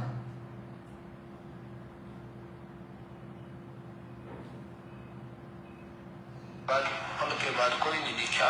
तब सिकंदर लोधी ने पूछा कि कि परवरदिगार वो बंजारे और बैल कहाँ गए? कबीर साहब ने कहा जहाँ से आए थे वहां गए, ये तो सतलोक से आए थे। और ये दास स्वामी आया था लेकर के वहां से। इतने में वो केशव गुरुदेव क्या बोल रहे हैं? ये दास स्वयं ही वहां से उन बैलों को और बंजारों को लेकर आया था, यानी दास ही वो केशव बंजारे के रूप में आता। और केशव बंजारे को कौन बताते गुरुदेव? वो मैं ही था, वो कबीर परमात्मा ही थे, उन्होंने अपना दूसरा रूप बनाया था। बताते हैं ना सत्संगों में, बहुत बार आपने सुना होगा, एक बार फिर से सुनिए। पल के बाद कोई नहीं दिखा। तब सिकंदर लोधी ने पूछा कि परवरदिगार वो बंजारे और बैल कहाँ गए? कबीर साहब ने कहा जहाँ से आए थे वहां गए, ये तो सतलोक से आए थे। और ये दास स्वामी आया था लेकर के वहां से। इतने में वो केशव जो है कबीर साहब के शरीर में समा गया। देखते ही देखते अकेले कबीर साहब रह गए, केशव नहीं रहा। बोलो बंदी छोड़ कबीर साहिब की। बिल्कुल आपको क्लियर हो गया होगा भगत भाई यहाँ पे। अब अगला दास आपको जो वीडियो सुनाएगा उसमें तो आपको कोई शक ही नहीं रहेगा गुरुदेव के रूप में आज कौन प्रकट है, संत रामपाल जी के रूप में आज धरती पर कौन प्रकट है, ये सुनिए। परमात्मा वर्तमान में इस दास के रूप में विराजमान है।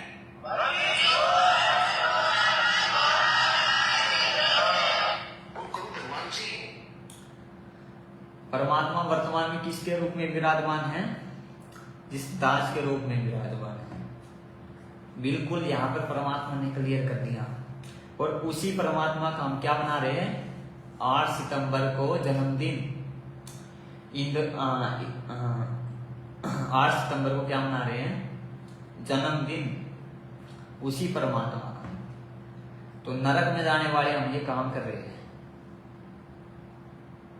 परमात्मा वर्तमान में इस दास के रूप में विराजमान है।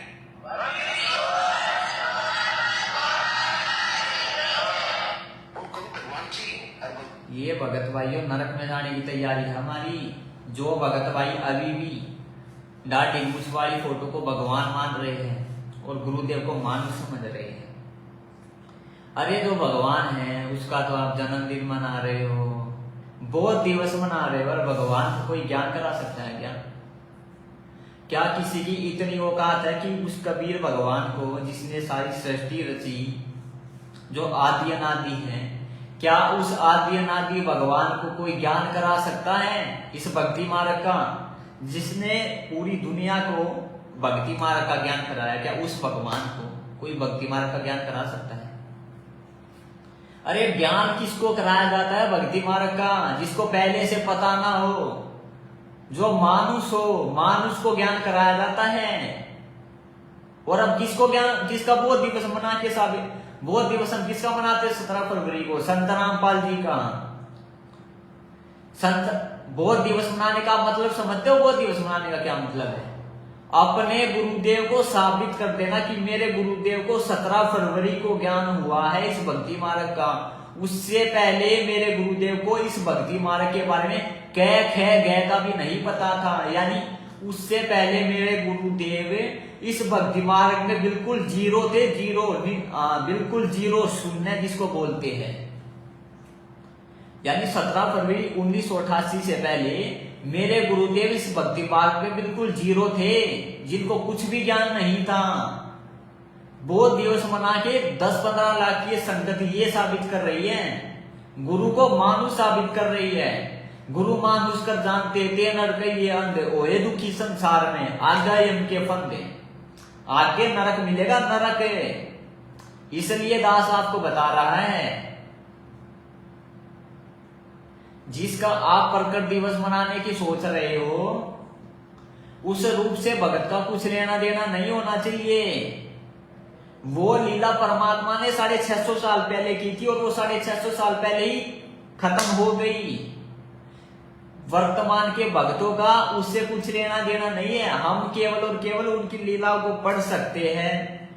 उन लीलाओं से हम क्या सीख सकते हैं, उन से हम क्या चीजें सीख सकते हैं जो हमारे भक्ति मार्ग में काम आए। केवल और केवल उन चीजों का इतना ही हमारे जीवन में काम है, केवल और केवल ज्ञान प्राप्ति के लिए।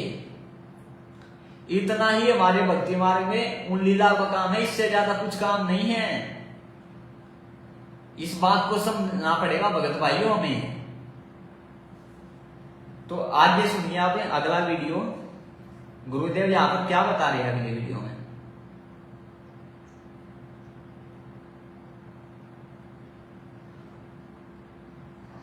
उनको भी भगवान चाहिए और भगवान ही सरेआम खड़ा, कति अग खड़ा और बिना पहचानोगे, धिक्कार है तुम्हारे ज्ञान और तुम्हारी विवेक को।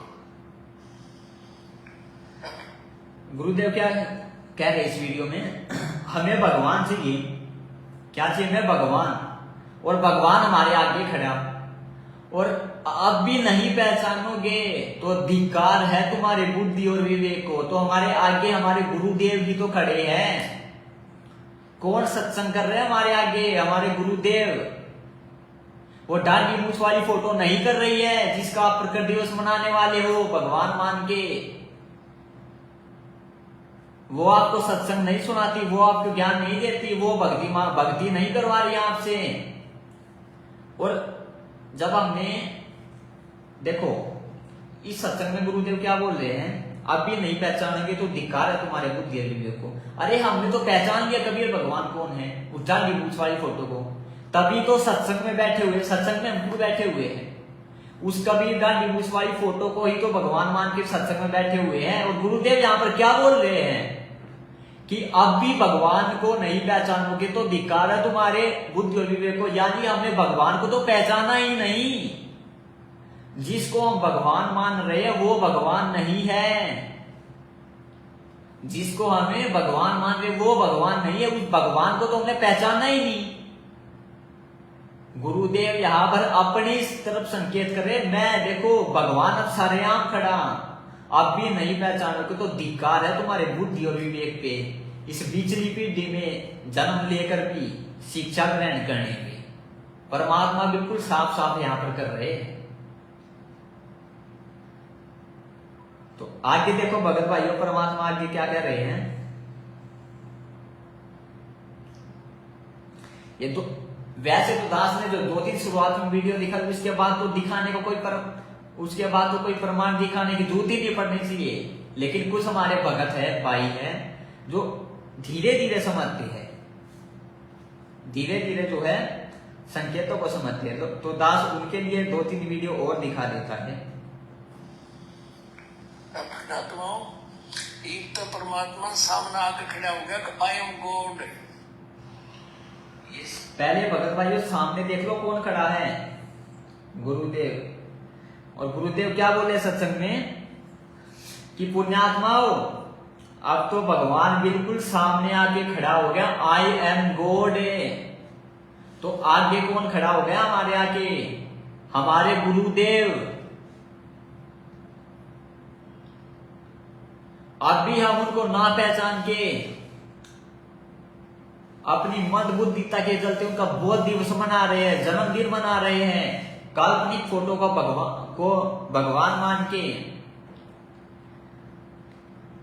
प्रकट दिवस मना रहे। तो क्या भगत भाइयों, ये हमारे सतलोक जाने के लक्षण है क्या? सतलोक में नहीं, ये संगत के नरक में जाने के लक्षण है भगत भाइयों, नरक में जाने के। सतलोक तो बहुत दूर की बात है। परमात्मा ने पीछे सत्संग में क्लियर कर दिया बिल्कुल। अगर इस त्रिकुटी तो बहुत दूर की बात है, अगर आप इस दास को यहां पर भी भगवान नहीं मानोगे तो आप यहीं पे रिजेक्ट कर दिए जाओगे। त्रिकुटी तो बहुत दूर की बात है, यहीं पे आप रिजेक्ट कर दिए जाओगे। और आए दिन संगत रिजेक्ट ही हो रही है। जो गुरु को मानुष मानते हैं, आज देख सकते हो आए दिन अकाल मौत मर रहे, अकाल मौत। गुरुदेव क्या बोलते हैं सत्संगों में, मेरे भगत की कभी भी अकाल मौत नहीं हो सकती। तो आज अकाल मौत क्यों हो रही है भगत भाइयों? परमात्मा बताते हैं जब तक गुरु को मानुष मानोगे तुम्हारे अंदर में कोई ना कोई दोष आ ही जाएगा और भगवान से तुम जो है दूर हो जाओगे। तो गुरु को मानुष मानने के चलते उनमें दोष आया और वो रिजेक्ट हो गए, भगवान से दूर हो गए। और आज वो आए दिन अकाल मौत मर रहे। देखते हो फेसबुक पे, देखते हो खबरों में देखते हो, आए दिन अकाल मौत मर रहे। संत रामपाल जी, अरे कबीर भगवान के भगत होके अकाल मौत है। अकाल मौत तो उसको छू भी नहीं सकती, मारना तो बहुत दूर की बात है भगत भाइयों, लेकिन मर रही है संगत आए दिन। यही इसका सबसे बड़ा कारण है। गुरु को मानुष मानने के चलते हमारी बुद्धि काल के हाथ में चली जाती है, और काल के हाथ में जब बुद्धि चला तो काल के हाथ में बुद्धि चली जाने के बाद में भगत भाइयों काल सबसे पहले क्या करवाता है, हमारी मर्यादाएं तोड़वाता है, और मर्यादा टूटने के कारण हम भगवान से दूर हो जाते हैं। और इसी कारण आज संगत अकाल मौत मर रही है गुरु को मानुष मानने के चलते, गुरु का जन्मदिन मनाने के चलते, गुरु का बोध दिवस मनाने के चलते, भगवान के धरती पर प्रकट हुए होते हुए भी एक काल्पनिक फोटो का प्रकट दिवस मना के उसको भगवान मानने के चलते आज संगत अकाल मौत मर रही है। ऐसे नहीं मर रही है, वो अपनी गलतियों के कारण मर रही है। अब देखो अगले वीडियो में परमात्मा क्या कह रहे हैं, ये समझ लेना हम नो मान लो कि इस दास के स्थान पर कबीर साहब बैठे हैं। अब परमात्मा ने यहाँ पे क्या बोला, ये मान लेना, ये समझ लेना इस दास के स्थान पर कबीर भगवान बैठे हैं। चलो मान लिया दास के गुरु जी के स्थान पर कबीर भगवान बैठे। अगर हम ये मान लेते तो क्या उनका जन्मदिन बोध दिवस मनाते, क्या उनको अंतर्यामी ना मान कर सतर्वक आश्रम के नंबरों पे फोन करते कि मेरे गुरुजी से ये प्रार्थना लगवा दो, मेरे गुरुजी से ये प्रार्थना लगवा दो, मेरे घर में ये दिक्कत हो गई, मुझे ये परेशानी है, मुझे ये रोग है, क्या हम ऐसा करते? नहीं करते। अगर हमने अपने गुरुदेव को परमात्मा मान लिया होता, क्योंकि परमात्मा के गुण हमें पता है। क्या गुण है परमात्मा का? परमात्मा अंतर्यामी होता है, वो चींटी के पायल की भी आवाज सुन लेता है, तो अपने भगत की नहीं सुनेगा क्या? ऐसा तो हो ही नहीं सकता, सुनेगा, लेकिन विश्वास होगा तभी तो। कहे कबीर सुनो भाई साधो, मैं तो हूं विश्वास में।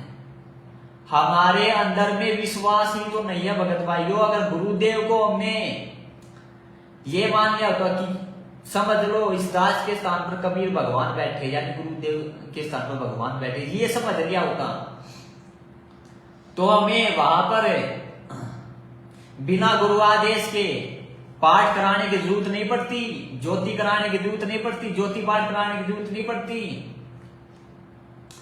फर्जी नामदान केंद्रों पे जा जाके नाम शुद्ध कराने की जरूरत नहीं पड़ती। अगर हमने अपने गुरुदेव को भगवान मान लिया होता, क्योंकि हमें भगवान के गुण पता है, भगवान अंतर्यामी है, भगवान हर जगह है, और भगवान कभी भी मां के गर्भ से जन्म लेके नहीं आता, और भगवान को इस भक्ति मार्ग का क्या किसी भी चीज का कोई भी ज्ञान नहीं करा सकता, क्योंकि भगवान ही तो पूरी दुनिया को ज्ञान कराता है।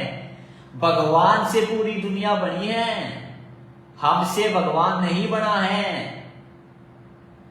लेकिन वो दिवस मना के हम क्या साबित कर रहे हैं?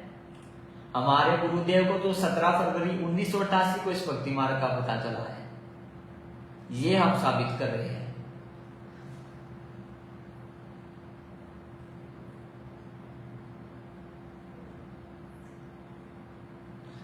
तो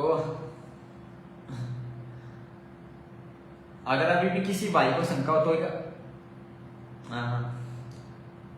आखिरी 2 वीडियो और सुना देता है परमात्मा की दया से, उसके बाद में आगे जो है टॉपिक जो है उस पर डिस्कस करेंगे।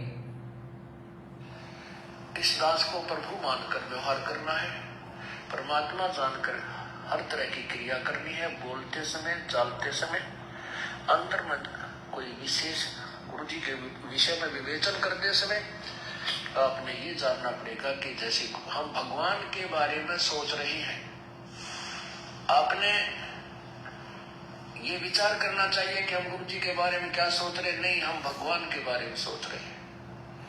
यदि इस दास में कोई दोष देख रहे हो तो परमात्मा में दोष देख रहे हो, या तो फिर त्याग जाइए, यहाँ से चले जाइए, आपको ऐसे गुरु की आवश्यकता नहीं। गुरु जी क्या कह रहे हैं? इस दास के बारे में कुछ भी आपने सोचते समय ये सोचना पड़ेगा हम अपने गुरुदेव के विषय में नहीं, भगवान के बारे में सोच रहे हैं। आपने कोई भी क्रिया करनी है, इस टास्क को भगवान मान के करनी है। गुरुदेव बोल रहे हैं सत्संग में, क्या हम अपनी क्रियाएं गुरुदेव को भगवान मान के कर रहे हैं? अरे भगवान पर कर रहे हैं।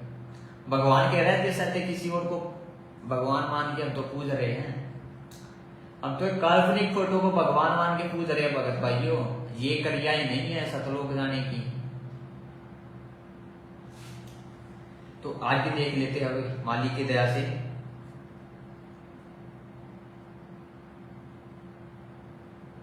ये देखिए, जिस भगत भाई को अगर शंका हो कि गुरुदेव के जन्मदिन का आदेश आया था या नहीं आया था, ये देख लीजिए।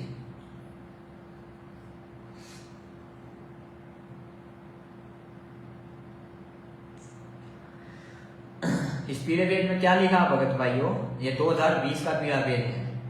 सभी भक्तात्माओं से प्रार्थना है कि सतगुरु देव जी का यानी भगवान का आदेश आया है। जिस प्रकार कबीर साहिब का प्रकट दिवस मनाया गया है, उसी प्रकार सतगुरु देव जी का जन्मदिन मनाना है। अरे जब हमें पता चल गया सतगुरु देव जी ही कबीर परमात्मा है, तो हम उनका भी तो प्रकट दिवस ही मनाएंगे या जन्मदिन मनाएंगे सतगुरु देव जी का। हमें पता ही चल गया हमारे सतगुरु देव जी कबीर परमात्मा है, तो उनका भी तो हम प्रकट दिवस मनाएंगे। कबीर भगवान है, हमेशा प्रकट होते हैं। गुरुदेव के सत्संग में आप सुनते हो डेली, आपको प्रमाण दास ने दिखाई दिए। किसी भी भगत इसमें क्या लिखा है? किसी भी भगत भगतमती को अपने घर पर खीर हलवा या पकवान बनाकर नहीं खाना है। ये आदेश आप समझ सकते हो भगत भाइयों, किसका हो सकता है? किसी भी भगत भगतमती को अपने घर पर खीर हलवा नहीं बनाकर या पकवान बनाकर नहीं खाना। एक तरफ तो गुरु बोल रहे हैं कि गुरु जी का जो है जन्मदिन मनाओ, एक तरफ तो खुशी के साथ बोल रहे हैं, दूसरी तरफ क्या बोल रहे हैं? किसी ने भी हलवा साग पूरी कुछ भी बना के नहीं खाना है। ये कोई ऐसा पर्चा कोई जो है, अब क्या बोलूं मैं भगत भाई इसमें। तो देखो यहां पर जो है ना, हमने ज्ञान आधार से सोचना पड़ेगा भगत भाइयों। इसके भी दो कारण हैं। चलो आपकी बात को बड़ा कर लिया जाए, चलो आपकी बात को बड़ा कर लिया जाए, ये गुरु जी का आदेश है, चलो हम मान देते हैं गुरु जी का आदेश है। लेकिन ये परीक्षा है भगत भाइयों आपकी। एक बात बताओ, आपको पता हो रात के 2 बजे आपके घर में चोरी होने वाली है। आपको पता हो रात के 2 बजे आपके घर में चोरी होने वाली है, तो क्या आप आराम से चादर तान के सो सकते हो? क्या आप उस टाइम पे आराम से चादर तान के सो सकते हो? क्या नहीं सो सकते। आप दरवाजे के पीछे खड़े मिलोगे डंडा लेके कि आने दे चोर को, आ तो टांगे तोड़ूंगा इसकी, कि आने दे चोर को, आ तो इसकी टांगे तोड़ूंगा।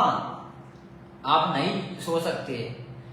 तो भगत भाइयों, आज से जब 64 साल पहले भक्तों की परीक्षा हुई थी, आज तो भगत भाइयों ये बिजली पीढ़ी का समय है, बिजली पीढ़ी का मोक्ष युग। काल को पता है उसका भोजन, उसकी आत्माएं, जिन आत्मा को हमको आज कैद कर रखा काल ने, वो उसके मुंह से निकलने वाली इस बिजली पीढ़ी के समय में वो परमात्मा करोड़ों आत्माओं को पार करने के लिए आया है। तो क्या वो काले आराम से सो सकता है? नहीं सो सकता। वो साम दाम दंड भेद हर तरफ से वो हर जो है घटिया से घटिया रणनीति अपनाएगा भगत भाइयों, भक्तों को फैल करवाने के लिए, भक्तों की मर्यादा तोड़वाने के लिए, भक्तों को अपने उनके परमात्मा की परीक्षा में फैल करवाने के लिए हर घटिया से घटिया वो रणनीति को अपनाएगा। वो हमारी तरह चादर तान के नहीं सो रहा है, हमारी तरह एक एक आत्मा को तोड़ने के लिए वो अपना एडी से चोटी तक का जोर लगा रहा है भगत भाइयों, एक एक आत्मा को तोड़ने के लिए। और एक बात बताओ, जब आज से 650 साल पहले, उस टाइम पे तो मोक्ष युग भी नहीं था, उस टाइम पे तो भक्ति युग भी नहीं था, उस टाइम पे तो जो है शिक्षा का युग भी नहीं था। तो आज से जब 64 लाख साल 650 साल पहले 64 लाख की परीक्षा हुई थी, तो आज तो बिचली पीढ़ी का समय मोक्ष युग। क्या आज गुरुदेव किसी की परीक्षा नहीं लेंगे क्या आज वो कबीर भगवान आपने ऐसा लगा दिए, आपने भगवान को ऐसा मान लिया कि भगवान ऐसे ही गंदी से गंदी आत्मा को, चाहे उसमें कितने ही विकार हो, उसी को भी जो चाहे उसका ज्ञान स्वीकार किया हो या ना किया हो, उसको भी सतलोक ले जाएगा। अरे जब 650 साल पहले एक आत्मा नहीं टिक पाई, 64 के 64 लाख फैल हुए, तो क्या आज गुरुदेव परीक्षा नहीं लेंगे क्या? आज भी तो परीक्षा लेंगे गुरु। आज तो बिचली पीढ़ी का समय, आज तो असली मोक्ष युग है। आज तो भगत भाइयों भयंकर परीक्षा होनी है, भगतों की भयंकर है। असली परीक्षा तो आज हो रही है गुरुदेव की, भगतों की असली परीक्षा तो गुरुदेव आज लेंगे। कैसे ले रहे गुरुदेव परीक्षा? अगर आपकी बात कोई बड़ा कर लिया जाए, ये गुरुदेव का आदेश है, तो यहां पर हमने ज्ञानाधार से सोचना पड़ेगा। सबसे पहले हमने ये सोचना हमारे गुरुदेव कौन है। हमारे गुरुदेव कबीर भगवान है, स्वयं कबीर भगवान। और भगवान कभी मां के गर्भ से जन्म लेके नहीं आता, भगवान का कभी भी जन्मदिन नहीं मनाया जाता। ये हमने ज्ञानाधार से सोचना पड़ेगा। दास आपको इसका एक उदाहरण दे देता है। एक बार गुरुदेव एक संत के रूप में आए हुए थे, भगवान कबीर भगवान। उसके 4-5 शिष्य उसके सामने बैठे हुए थे गुरुदेव के, या जो भी वो संत थे। उन संत ने सबसे पहले अपने शिष्यों को कहा कि जो अपने गुरु का आदेश नहीं मानता ना बच्चों, वो परीक्षा में फेल होता है। अपने गुरुदेव का आदेश हमेशा मानना चाहिए। उस टाइम पे तो सभी भक्तों ने बोल दिया, सभी शिष्यों ने बोल दिया, वो 4-5 जितने बैठे थे कि हाँ जी गुरुजी, हाँ जी गुरुजी, गुरुदेव का आदेश मानना चाहिए चाहे कुछ भी हो जाओ। उसके बाद में उन संत जी ने परीक्षा लेने के लिए भक्तों की आदेश दिया कि एक काम करो बच्चों, शिष्यों, खड़े हो जाओ सारे और मेरे सर में 5 जूते मारो, मेरे सर में 5 जूते मारो। उस टाइम पे सारे शिष्य हैरान हो गए कि यार गुरुजी के सर में कैसे जूते मारे। गुरुजी के सर में जूते मार दिए तो मर गए, नरक में जाएंगे। और गुरुजी का आदेश नहीं मानना तो नरक में जाएंगे। आदेश क्या था? आदेश क्या था? आप इस पे ध्यान देना। गुरुदेव ने क्या बोला था? मेरे सर में 5 जूते मारो। इस बात को आप ध्यान रखना, नोट करके रखना। उसके बाद में एक शिष्य खड़ा हुआ, गुरुदेव के चरणों में बैठा और अपने सिर में 5 जूते मारे। अपने सिर में 5 जूते मारे उसने। तब उस संत जी ने कहा कि बेटा डांडी मत मार, मैंने अपने सिर में जूते मारने के लिए कहा, तेरे सिर में जूते मारने के लिए मैंने नहीं कहा है। तब गुरुदेव ने कहा, तब उस शिष्य ने कहा कि गुरुजी ये शीश भी तो, ये दास का शीश भी तो आपका ही तो है गुरुदेव, मेरा थोड़ी है ये। तो गुरुदेव ने कहा बेटा तू परीक्षा में पास हुआ, बाकी सब फेल हुए। तो एक बात बताओ भगतों, आदेश क्या था? मेरे सिर में 5 जूते मारो। तो क्या वास्तव में उस संत ने, उस गुरुदेव ने, उन गुरुदेव ने वह वास्तव में क्या वो आदेश दिया था कि मेरे सिर में तुम 5 जूते मारो? नहीं, वो आदेश नहीं था। ज्ञानाधार से भक्तों को सोचना था। ज्ञान की परीक्षा ली थी, विवेक की। उनके ज्ञान, बुद्धि और विवेक की वहां पर परीक्षा ली गई। इसी प्रकार अगर आप इस पीढ़े पे आपकी बात कोई बड़ा कर लिया जाए, आप गुरुदेव का मानते हो, जन्मदिन वाले का, ये भी आपके विवेक की परीक्षा है कि ये देखो ये मूर्ख मुझे भगवान स्वीकार करने के बाद भी मेरा जन्मदिन, मेरा बोध दिवस मनाते हैं या नहीं मनाते हैं। और आए दिन भगत उसमें फेल होते जा रहे हैं, आए दिन भगत फेल होते जा रहे हैं।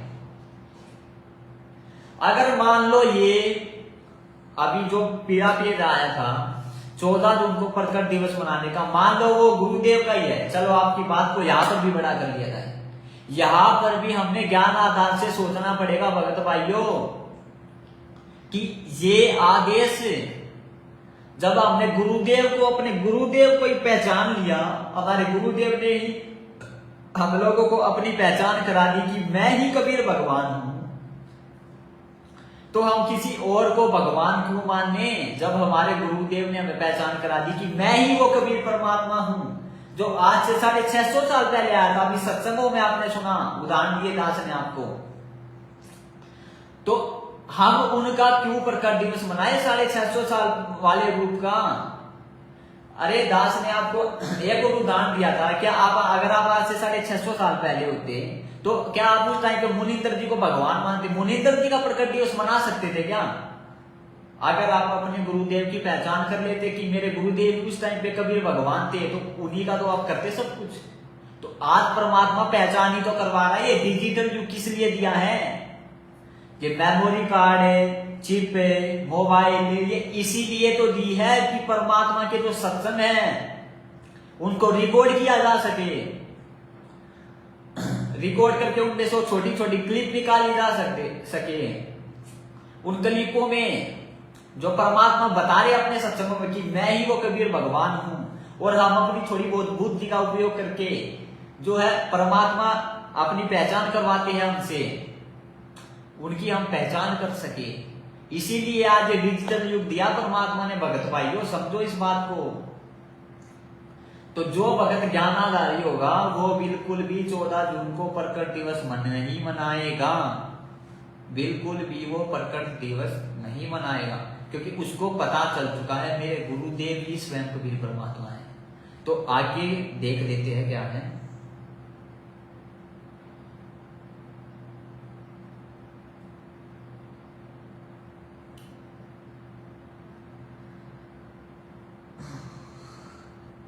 अब कुछ भगत भाइयों को ये शंका होगी, अब यहां पर जो है कुछ भगत भाइयों को ये शंका आएगी कि गुरुदेव जो है अपने आप को वो तो मानुष बोलते हैं। अब उनकी शंका का भी यहां पर निवारण किया जाएगा आगे। उससे पहले एक प्रमाण देख लिया जाएगा कि 13वें पंथ में आज जो है इस 12वें पंथ में कौन आएगा, कौन होगा वो जो हमें ज्ञान देगा, कौन होगा जो हमें जो अपनी शरण में लेगा। तब जल है पंथ निशान, मेरा वास्तविक यथार्थ मेरा पंथ 5505 कलयुग बीतने के बाद स्टार्ट होगा। 5500 बीते जल है पंथ निशान, और घर घर सत शब्द जो फैले, ओए होए, घर घर सत शब्द सतनाम, घर घर सत शब्द जो फैले, सतयुग बढ़ते आन। अभी आगे का वीडियो ध्यान से सुनना आपने, उसके बाद में आपको बताया, आपको बिल्कुल क्लियर हो जाएगा कौन आज धरती पर प्रकट है। सतयुग जैसा जो हार हो जाएगा, सतयुग बढ़ते आन, और साहेब कबीर आए निज घर सो, और भगवा दिनो नाम निर्गुण भक्ति रूप कलयुग में, और वेद मर्म नहीं जान। समझ कर दिया है। देखिएगा कि घर घर सब सत शब्द जो फैले, सतयुग बढ़ते आन, और कौन होगा जो 13वां पंथ चलाओगा, साहेब कबीर आए। कौन सा पंथ बोला गुरुदेव ने? कौन होगा जो 13वां पंथ चलाएगा? अभी ध्यान से सुनना। 13वां पंथ चलाओगा, साहेब कबीर आए निज घर से, भगवा दीनो नाम, ऐसा नाम दे दिया जिससे वसत जैसा सुख होगा। यानी वो स्वयं कबीर परमात्मा ही वो 13वां जो है पंथ चलाएगा। आप देखो यहाँ पर गुरुदेव को वो कौन क्या बोल रहे हैं, कौन है वो 13वां वंश, आप सुन लो ध्यान से। यानी 12वां पंथ गरीबदास जी के द्वारा जो चलाया जाएगा, उसमें मेरी महिमा का कुछ उजियारा होगा, क्लियर नहीं होगा। और 13वें वंश मिटे सकल अंधियारा, और सतगुरुदेव की जय।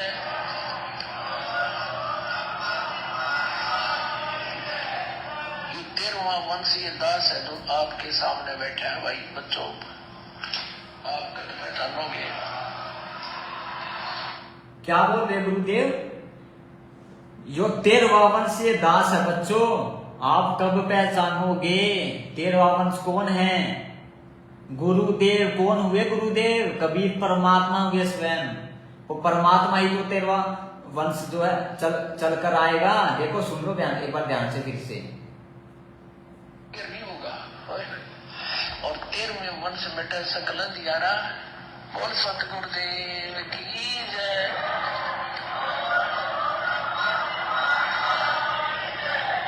ये 13वां वंशीय दास है जो आपके सामने बैठे हैं। भाई बच्चों, आप कल पहचानोगे। अब यहाँ पर ध्यान देने वाली बात है, गुरुदेव यहाँ पर क्या बोल रहे हैं? जो 13वां वंशीय दास है बच्चों, आप कब पहचानोगे? ये बात ध्यान देने वाली है बहुत। मतलब अब तक हमने अपने गुरुदेव को पहचाना ही नहीं। ये 2013 का या 14 का सत्संग है और गुरुदेव बोल रहे हैं कि ये 13वां वंशीय दास है बच्चों। 13वां वंश कौन चलाएगा? कबीर भगवान। और 13वां वंशीय दास है बच्चों, आप कब पहचानोगे?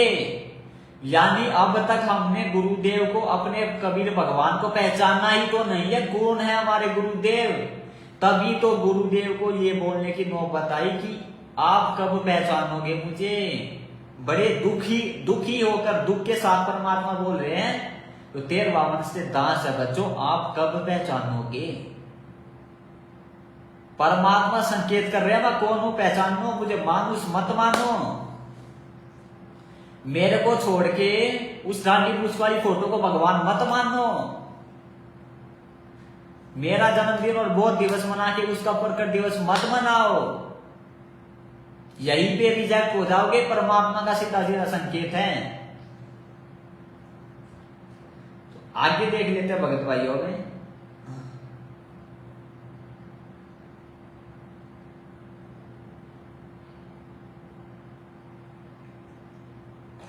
अब जिन भगत भाइयों को शंका है कि परमात्मा धरती पे प्रकट है या नहीं है, तो जन्म लेके आए हैं या प्रकट होकर आए हैं, इस पर सत्संग में परमात्मा साफ साफ बोल रहे हैं कि ये परमात्मा आज भी धरती पर प्रकट है। परमात्मा अपनी तरफ संकेत कर रहे हैं। सुनो,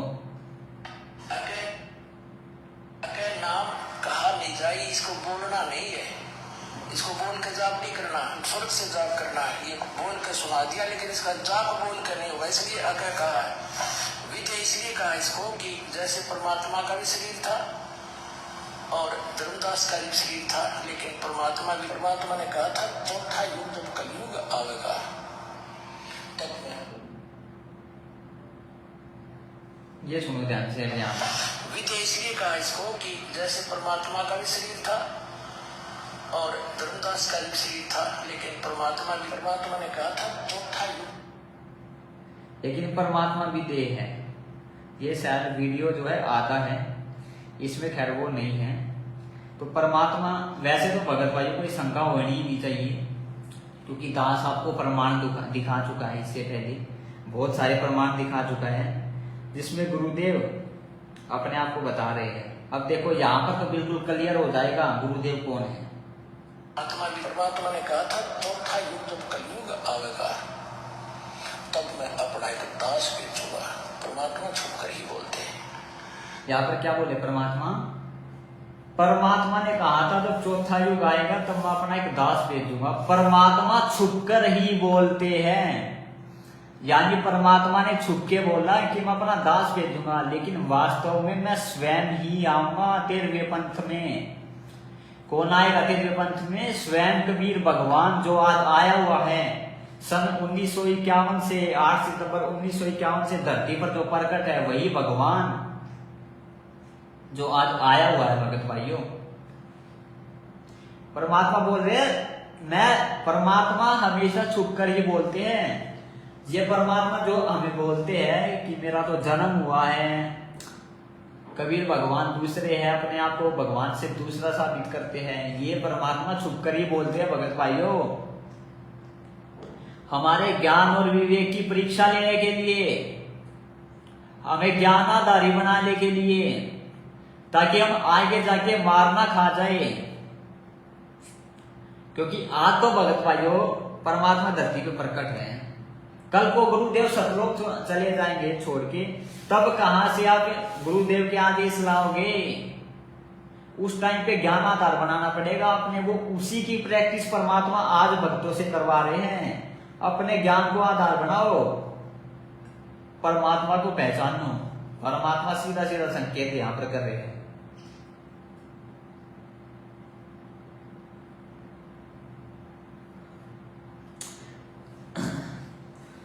अब जो भगत भाई बोलते हैं कि भाई संत रामपाल जी भगवान ने, अगर वो कबीर परमात्मा है, उन्होंने तो बच्चे पैदा भी किए, उन्होंने तो शादी भी की है, तो भगवान कैसे हो सकते हैं? तो उनको यहाँ पर दास गरीब दास जी का उदाहरण देना चाहेगा। जो उनको यहाँ पर जो है गरीब दास जी का दास उदाहरण देना चाहेगा। परमात्मा क्या बोलते कि गरीबदास जी जो है वहां पर कौन सी माई थी वो पता नहीं, उनसे जन्म हुआ। गुरुदेव बोलते ना उनको 10 वर्ष की उम्र में जो है कबीर भगवान मिले, लेकिन वो स्वयं ही कबीर परमात्मा थे। वो शुरुआत से ही प्रकट होकर आए थे, वो माँ के गर्भ से जन्म लेकर नहीं आए थे। परमात्मा हमेशा अपने आप को छुपाकर ही बोलता है, क्योंकि परमात्मा कभी भी नहीं कहेगा कि मैं ही भगवान हूं। सुनो देखो गरीबदास जी के बारे में। गरीबदास जी कि कबीर साहब मां का पैदा नहीं हुई थी और ना हम गर्भ में आए भाई। शब्द स्वरूपी रूप हम, लेकिन बंदी छोड़ दी। क्या बोल रहे हैं यहाँ पे गुरुदेव? प्रमाण दे रहे हैं गरीबदास जी, कबीर साहब मां का पैदा नहीं हुए भाई, और ना ही हम गर्भ में जन्म लेकर आए, ना ही हम गर्भ से जन्म लेकर आए, हम भी यानी प्रकट हुए हैं। लेकिन गुरुदेव अब के सत्संगों में क्या बोलते हैं कि वो तो जो है माँ के जो है गर्भ से जन्म लेकर आए हैं। वो तो एक मानुष से 10 साल की उम्र में उनको परमात्मा मिले, वो तो परमात्मा के संत थे, परमात्मा के ज्ञान प्रचारक थे। परमात्मा हमेशा छुपकर ही बोलते हैं भगत भाइयों, छुपकर। क्योंकि आज के जमाने में हम बहुत ज्यादा चतुर बन चुके हैं। चतुर बोलते हैं ना जिसको, बहुत ज्यादा चतुर बन चुकी है। अब अगर कोई सामने हमारे खड़ा हो और वो कहे मैं परमात्मा हूं, तो इतने चतुर बन चुके हैं, उनको 4 गालियां देंगे भगत भाइयों। इसलिए परमात्मा नहीं बोलते कि मैं ही भगवान हूं।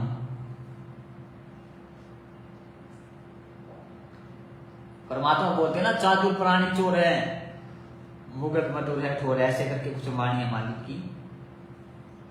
तो अगला उदाहरण देखिए, परमात्मा यहाँ पर क्या बोल रहे हैं। गरीबदास जी ने पूर्ण परमात्मा होते भी शादी भी की और बच्चे भी उत्पन्न किए। देखो सुन लो। लेकिन बंदी छोड़ गरीबदास जी ने इसको बहुत आसान किया है। इसको ऐसा मार्ग बता दिया है कि आप काम करते हुए अपने खेत में, जैसे उन्होंने उदाहरण देकर बताया, नहीं तो उस भगवान ने यहाँ पर आने की कोई आवश्यकता नहीं थी, और ना ही उन्होंने बच्चे पैदा करने की आवश्यकता थी, क्योंकि वो पूर्ण ब्रह्म परमात्मा थे। लेकिन हमारे इस भ्रम को दूर करने के लिए कि आपके मन में क्या जमा हो चुकी है, हमारे अंदर भी यही थी।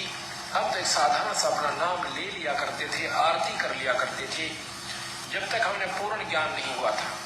इस उद्देश्य से कि हमारे थोड़े बहुत काम सर जाएंगे, भगवान की आरती कर ले, बाकी प्राप्ति की हमें कोई उम्मीद नहीं थी, परमात्मा प्राप्ति की। तो शुरुआत में आपने सुन जा भाई गुरुदेव ने क्या बोला।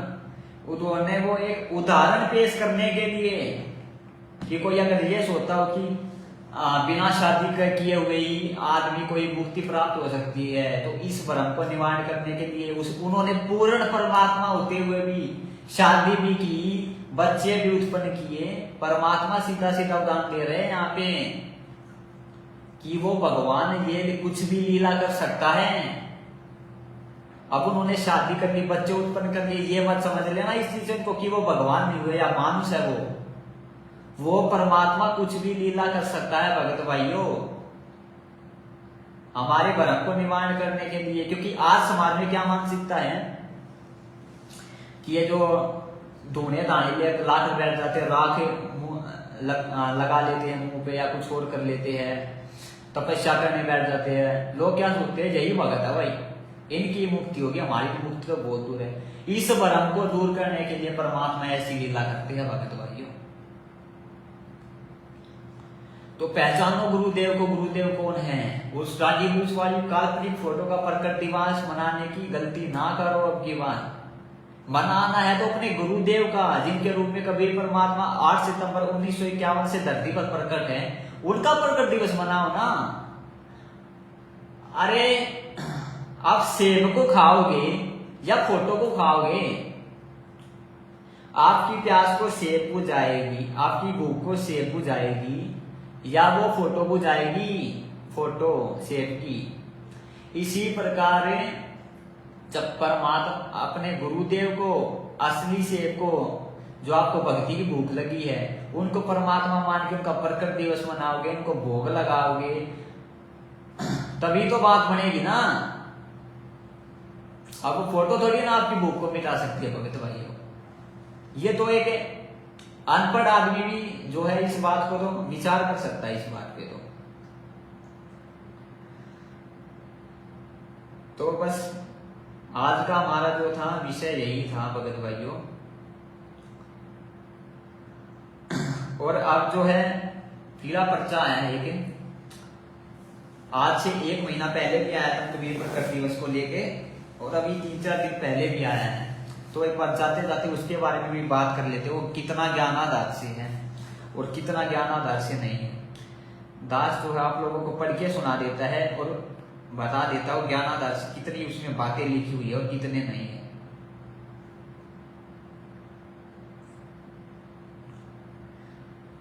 अभी जो है 14 जून को जो है प्रकट दिवस है, उसके ऊपर पीला पर्चा आया है। इसमें देखो क्या लिखा हुआ है, दास आपको पढ़कर सुना देता है। 19 तारीख को आया पीला पर्चा, 1 हफ्ता पहले। सर्व संगत और सभी कोऑर्डिनेटर भक्तों से प्रार्थना है, सतगुरुदेव जी का आदेश आया है कि गुरु जी के नीचे लिखे आदेश का सख्ती से पालन करना है। ठीक है भाई, सख्ती से पालन करना है। आगे क्या लिखा है, सतगुरुदेव जी की कृपया एवं आदेश अनुसार रोहतक सिंहपुरा आश्रम, भिवानी आश्रम, कुरुक्षेत्र आश्रम, मुंडका आश्रम दिल्ली, धुरी आश्रम पंजाब, शामली आश्रम यूपी, सोजत आश्रम राजस्थान, इंदौर आश्रम मध्य प्रदेश, व खमानो आश्रम पंजाब में परमेश्वर कबीर जी के प्रकट दिवस पर परमेश्वर की अमर वाणी का अखंड पाठ 12/6/2022 यानी 12 जून से लेकर 14 जून तक होगा। वही ये लोग गलती कर रहे हैं भगत भाइयों, और वही आपसे भी करवा रहे हैं।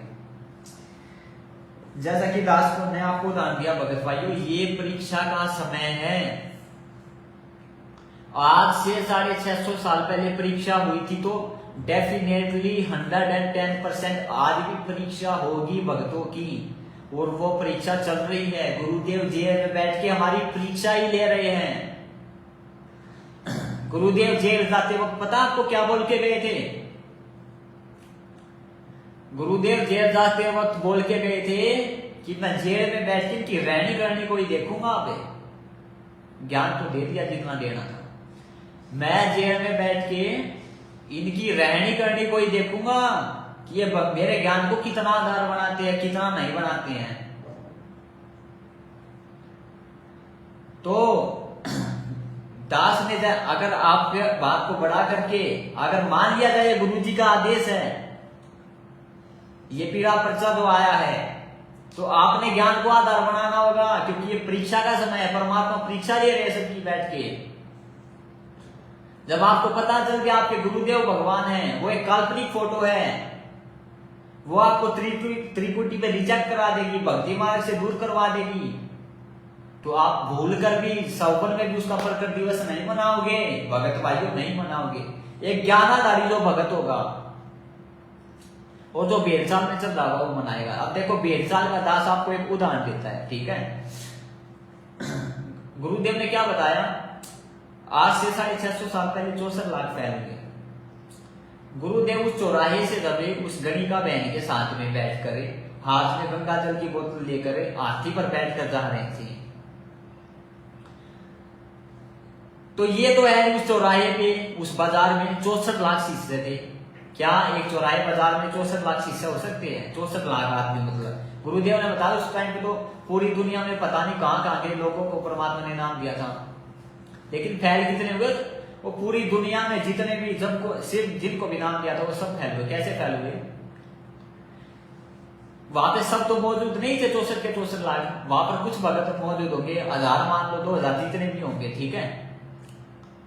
अब फैल कैसे हुए सब? एक दूसरे की सुन के, एक दूसरे की देखा देखी में ही तो फैल हुए थे। एक भगत ने दूसरे को बताया, दूसरे ने तीसरे को बताया, तीसरे ने चौथे को बताया, पांचवे ने छठे को, ऐसे ही फैलते फैलते फैलते फैलते एक दूसरे की सुनते सुनते सुनते सुनते 64 लाख फैल हो गए कि देख भाई गुरु जी तो वो कर रहे थे, गुरु जी का तो ये कर रहे थे, गुरु जी तो ऐसे है।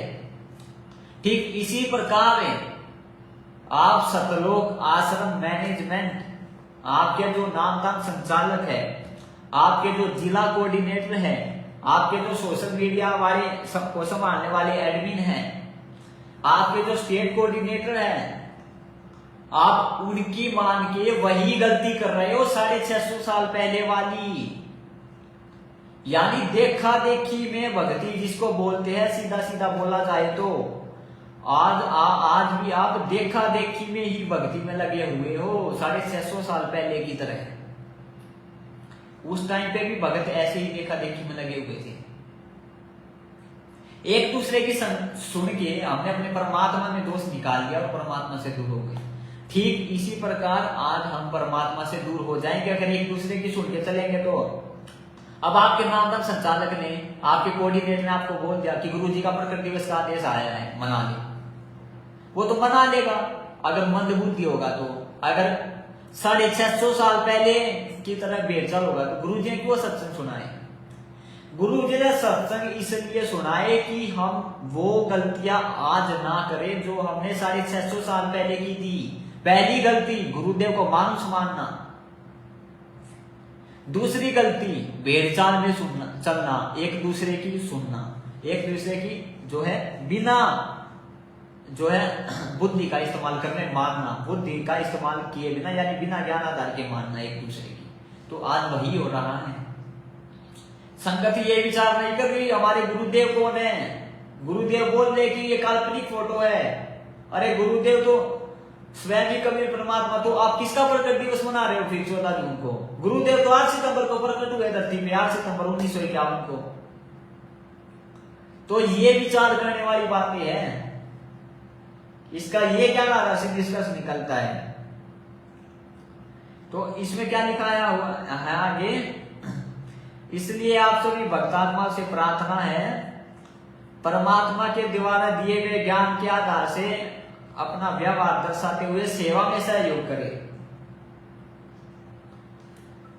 परमात्मा सत्संग में बोलते हैं में कि इस दास ने आज तक किसी की पर्ची नहीं काटी, यानी दास ने कभी किसी को नहीं कहा कि भाई तुम मेरे को पैसे दे दो। लेकिन आजकल या पिछले कुछ समय से जितने पीले भेद आ रहे हैं सब में एक आदेश आपको जरूर मिलेगा, एक आदेश आपको हमेशा मिलेगा, जरूर मिलेगा। क्या? सेवा में, पैसे में बढ़ चढ़कर सहयोग करे, खुले दिल से सहयोग करे, खुले दिल से सेवा करे, पैसे का, धन का, ये आदेश आपको हर पीले पर्चे में मिलेगा। ज्यादातर में जितने भी प्रकट दिवस को लेके, अवतरण दिवस को लेके और भगवान गुरु संत रामपाल जी भगवान का जन्मदिन को लेकर ये जितने भी आदेश आते हैं या उनका अवतरण दिवस को लेकर आते हैं, सब में आपको ये आदेश जरूर मिलेगा। क्योंकि इन्होंने धर्म को धंधा बना लिया है भगत भाइयों, धर्म को धंधा। इन्होंने कितने आश्रमों के नाम गिनवा दिए। एक बात बताओ, 2014 तक गुरुजी यहाँ पे थे, क्या गुरुदेव ने कभी भी बोला तुम एक आश्रम के सिवा दूसरा कोई आश्रम खोलो? नहीं बोला।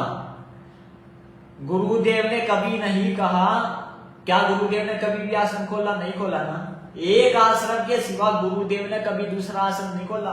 पहले सतलोक आश्रम करोथा था, उसका आर्य समाजियों के साथ जब झगड़ा हुआ तो बंद हो गया। उसके बाद में गुरुदेव ने सतलोक आश्रम बरवाड़ा खोला। एक आश्रम के सिवा गुरुदेव ने दूसरा आश्रम कभी नहीं खोला।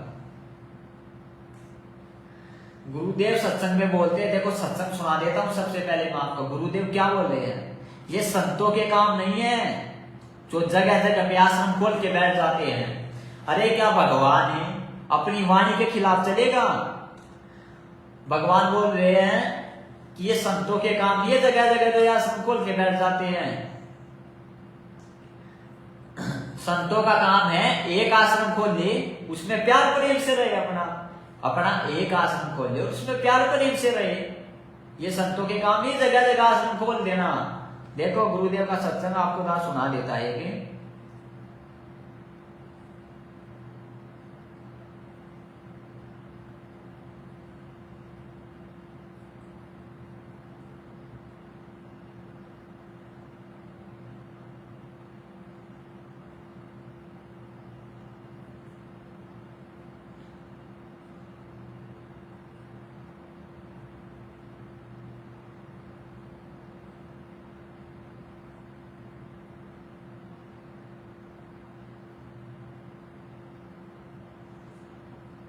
ये देखो सुनो, कबीर साहब कहते हैं राज्य तजना सहज है, सहज त्रिया काने, मान बढ़ाई ईर्षा, दुर्लभ तजनाई। अरे ये नहीं तजी तो इतना मुक्त नहीं हो सकता करोड़ जन्म भी। प्रभु की प्रेरणा पाकर राज्य भी छोड़ सकता है, अपने प्रिय से प्रिय पत्नी को भी त्याग सकता है, फिर ये राग और द्वेष मान बढ़ाई ये नहीं छोड़ सकता। जब तक ये नहीं छूटेगी तब तक प्रभु नहीं मिल सकता। मान बढ़ाई से है दूर, आज इसके है सदा जो। हमने तो दास और कुत्ता बनकर रहना पड़ेगा प्रभु का। हमारी के प्रभुता 2 दिन के मेहमान है, कल सरे शरीर छूट जाए अपना। या बच्चों की तरह संत लड़ रहे हैं एक ही शहर में और 25-25 आश्रम, एक ही शहर में 25-25 आश्रम बने हुए हैं एक ही पंथ के। तो बच्चों जैसी लड़ाई इनकी, तो ये संत काहे को एक आश्रम बनावे, उसमें प्यार से रहे और फिर आम आदमी पर अच्छा व्यवहार उसका असर पड़े कि साधु ऐसे होते हैं। अब ये हमारे अंदर ही ऐसे राग द्वेष भरे पड़े हैं, तुम समाज को क्या दे सकते हैं? इस प्रकार हमने इन बातों को पुनः विचार करना पड़ेगा और तभी हम प्रभु को पा सकते हैं। ये बच्चों वाली लड़ाई संत नहीं किया करते, ये हमने त्यागनी होगी, तभी हम प्रभु पा सकते हैं। क्या संत रामपाल जी भगवान जी अपनी ही वाणी अपने ही आदेश के खिलाफ चलेंगे? गुरु जी क्या बोल रहे सत्संग में, एक ही जगह पे 25-25 आश्रम खोल के बैठ जाते हैं। ये संतों के काम नहीं है, संतों का काम है एक आश्रम खोल ले, कितना एक आश्रम खोल ले और प्यार प्रेम से उस आश्रम में रहे। लेकिन गुरुदेव के जेल में जाने के बाद इन्होंने जगह जगह पे आश्रम खोल दिए, अभी तो और खुलने बाकी है। गुरुदेव के जेल में जाते ही गुरुदेव का आदेश बता के इन्होंने जगह जगह पे आश्रम खोल दिया भगत भाइयों। और आदेश किसका बता दिया? गुरु जी का। क्या भगवान अपने सत्संग के खिलाफ आदेश देगा? नहीं देगा। आज इन्होंने फर्जिया जगह जगह आश्रम क्यों खोले भगत भाइयों? धर्म को धंधा बनाने के लिए इन्होंने इसलिए फर्जी आश्रम खोल दिए। ज्यादा आश्रम होंगे तो ज्यादा भगत जुड़ेंगे और भगत जुड़ेंगे तो ज्योति पाठ का पैसा ज्यादा आएगा। अरे आपको पता भी है पाठ करने का अधिकारी कौन होता है? आपको पता है क्या पाठ करने का अधिकारी कौन होता है? केवल और केवल भगवान सतगुरु देव। और आपके भगवान कहां बैठे हैं? आज जेल में। आपके भगवान तो जेल में बैठे हैं और मानुष से कुकर्मी व्यक्तियों से जिनकी मर्यादा खंड पड़ी है, उनसे आप पाठ करवा रहे हो 21,000 रुपए का, तो आपको लाभ कहां से मिलेगा उस पाठ का? अब देखो इसका एक उदाहरण, आश्रम द्वारा जो सतलोक आश्रम द्वारा जो 4-5 नंबर दिए जाते हैं, आप उनके अपनी प्रार्थना लगवाते हो, ठीक है। प्रार्थना में अगले दिन आपको क्या आदेश आता है? देखो अगले दिन आपको देखो गुरुदेव से बात करने का कितना समय मिलता है उनके परिवार वालों को, वो तो पता नहीं, वो तो भगवान ही जाने, वो भगवान बात करते हैं या नहीं करते हैं वो अलग बात है। लेकिन सरकार ने कितना समय निर्धारित किया? 5 मिनट, ठीक है। 5 मिनट डेली बात हो सकती है। डेली कम से कम 1000 भक्तों की प्रार्थना जाती है उन नंबरों पे। क्या और अगले दिन आदेश, और क्या गुरुदेव और वो नंबर वाले जो है वो बैठे हुए हैं, जो लोग वो बोलते हैं ठीक है हम आपकी प्रार्थना जो है गुरुदेव से लगवाएंगे, ठीक है। तो क्या 5 मिनट में मोबाइल पर गुरुदेव 1000 भक्तों की प्रार्थना का डेली जवाब दे सकते हैं? नहीं देंगे। क्या 5 मिनट में तो अरे 3-4 प्रार्थनाएं मुश्किल से हो पाएंगी 5 मिनट। 1000 प्रार्थनाओं का जवाब कौन दे रहा? अगले दिन सभी भक्तों को आदेश आता है, 1000 भक्तों को, कम से कम 1000 तो मिनिमम मैं बता रहा हूं आपको, जितने प्रार्थना लगवाते हैं उनको आदेश आता है। गुरु जी का आदेश आया है, गुरु जी का नाम बोल के बोला गुरु जी का आदेश आया, ज्योति करा दो, पाठ करा दो। केवल और केवल 2 ही आदेश मिलेंगे उनको, या ज्योति का या पाठ का। गुरु जी का आदेश आया है, ज्योति बोल दो या पाठ बोल दो, ज्योति करा दो या पाठ करा दो। इस प्रकार से आपको ठगाता रहा है भगत भाइयों। पाठ जो है गुरुदेव ही करने के अधिकारी, और पाठ करने से पहले गुरुदेव से यानी अपने भगवान से, सतगुरुदेव जी से आज्ञा ली जाती है। क्या कोई हिसार जेल में कोई भगत पाठ करवाने से पहले जा रहा है आज्ञा लेने उनकी? नहीं जा रहा। सब अपने लाभ से पाठ करवा देते हैं, जो कि उनका निष्फल जा रहा है, क्योंकि वो एक मनुष्य से पाठ करवा रहे हैं जिनको आदेश ही नहीं है। संत रामपाल जी भगवान का आदेश हो तो दिखा दो किसी को। अरे 7-8 साल से सत्सेवक यही तो बोल रहे, सतलोक आश्रम मैनेजमेंट को, आपके नामदान केंद्रों को, संचालकों को, वर्ल्ड कोऑर्डिनेटर, जिला कोऑर्डिनेटर, सेवा प्रभारी जितने भी है, एक भी आदेश दिखा दो गुरु जी का पाठ कराने का, नामदान केंद्र खोलने का। नहीं है, क्योंकि वो गुरु जी का आदेश ही नहीं है भगत भाइयों। धर्म को धंधा बना के गुरु जी के जाने के बाद आपको ठगा जा रहा है। और ये फर्जी आश्रम इसीलिए तो खोले गए हैं। कभी ये गरीबदास जी का बोध दिवस मनाते हैं, कभी ये कबीर जी का प्रकट दिवस मनाते हैं, और जगह जगह भी पाठ, अखंड पाठ करवा रहे। अरे जब सृष्टि खंड है, जब सृष्टि विनाश में आती तो अखंड पाठ कैसे बोल रहे? तो भगत भाइयों इन बातों पे विचार करो। जगह जगह पे जो आश्रम को ले जा रहे हैं, या ये को ले जा रहे हैं आश्रम और नामदान केंद्र, ये केवल और केवल आपको ठगने के लिए। अब देखो जैसे कबीर प्रकट दिवस आ रहा है, अभी मैंने 8 आश्रमों में पाठ बोल दिया भक्तों को ठगने के लिए, ताकि ज्यादा से ज्यादा इनके पास ज्योति का पैसा आए, पाठ का पैसा आए, ज्यादा से ज्यादा लोग इनसे पाठ कराए, ज्योति कराए। और देखो इस पे पीले पर्चे में क्या लिखा हुआ है, आपको दिखा देता हूं मैं एक लाइन। इसमें लिखा हुआ है, कुछ जरूरी बातों का ध्यान रखें। कोई भी भगत आत्मा रुकने का प्रयास ना करे। दूसरा आदेश, कोई भी भगत आत्मा रोजाना आने का प्रयास ना करे। अब ये तो भगत भाइयों, दास को तो यहाँ पर बोलने की जरूरत नहीं पड़नी चाहिए, आपको क्लियर हो जाना चाहिए। क्या वो भगवान ऐसा आदेश दे सकता अपने भक्तों को कि कोई भी भगत रुकने का प्रयास ना करे, कोई भी भगत दोबारा आने का प्रयास ना करे? क्या वो भगवान अपने भक्तों को यह आदेश दे सकता है? आश्रम में थे, आज तक गुरुजी ने कभी ये आदेश दिया? क्या बोलते गुरुजी सत्संग में, बेटा यहाँ पे रहो। अरे गुरुजी तो हमें ये उल्टा बोलते थे कि ज्यादा से ज्यादा यहाँ पे रहो, ज्यादा से ज्यादा सतलोक आश्रम बरवाड़ा में आओ, सत्संग सुनो। क्या कभी गुरुजी ने किसी पे दबाव बनाया सतलोक आश्रम बरवाड़ा में जब गुरुजी थे जाने के लिए? यहाँ पर क्या लिखा रहा है? कोई भी भक्त रुकने का प्रयास ना करे, कोई भी भक्त रोजाना आने का प्रयास ना करे। अरे भगवान तो हमें डांटते थे वहां पे कि इतने जल्दी क्यों जा रहे, अपना सत्संग सुनो, यहाँ पर खीर हलवे बन रहे हो खाओ, परमात्मा का यहाँ पर दरबार लगा है, यहाँ पर रहो।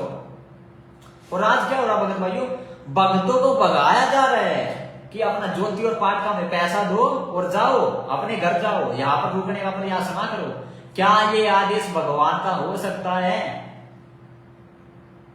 ये बुद्धि और विवेक की परीक्षा हमारे भगत भाइयों। अब देखो ना कितने आश्रमों के जो वो नंबर दे दिए है और नंबर लगा दिया सबका कि सोनीपत के भक्तों को इस टाइम पे इस आश्रम में जाना है, दिल्ली के भक्तों को इस आश्रम में जाना है, इस दिन जाना है, यूपी के भक्तों को इस आश्रम में इस दिन जाना है, नेपाल के भक्तों को इस आश्रम में इस दिन जाना है। यानी भक्तों का जाने का भी टाइम फिक्स कर दिया।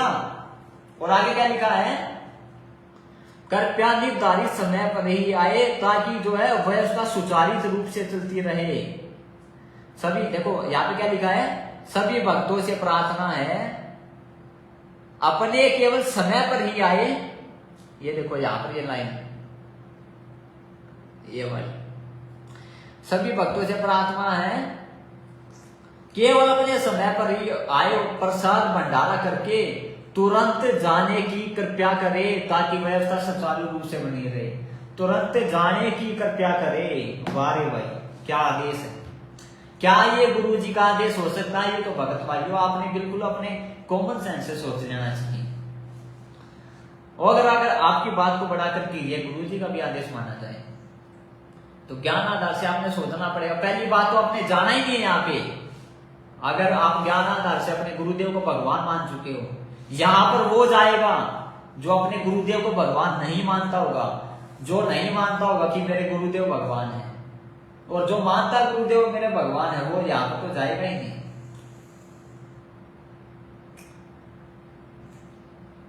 तो यही दास का कहना भगत भाइयों, इन बातों पे आप जो है थोड़ा विचार करो।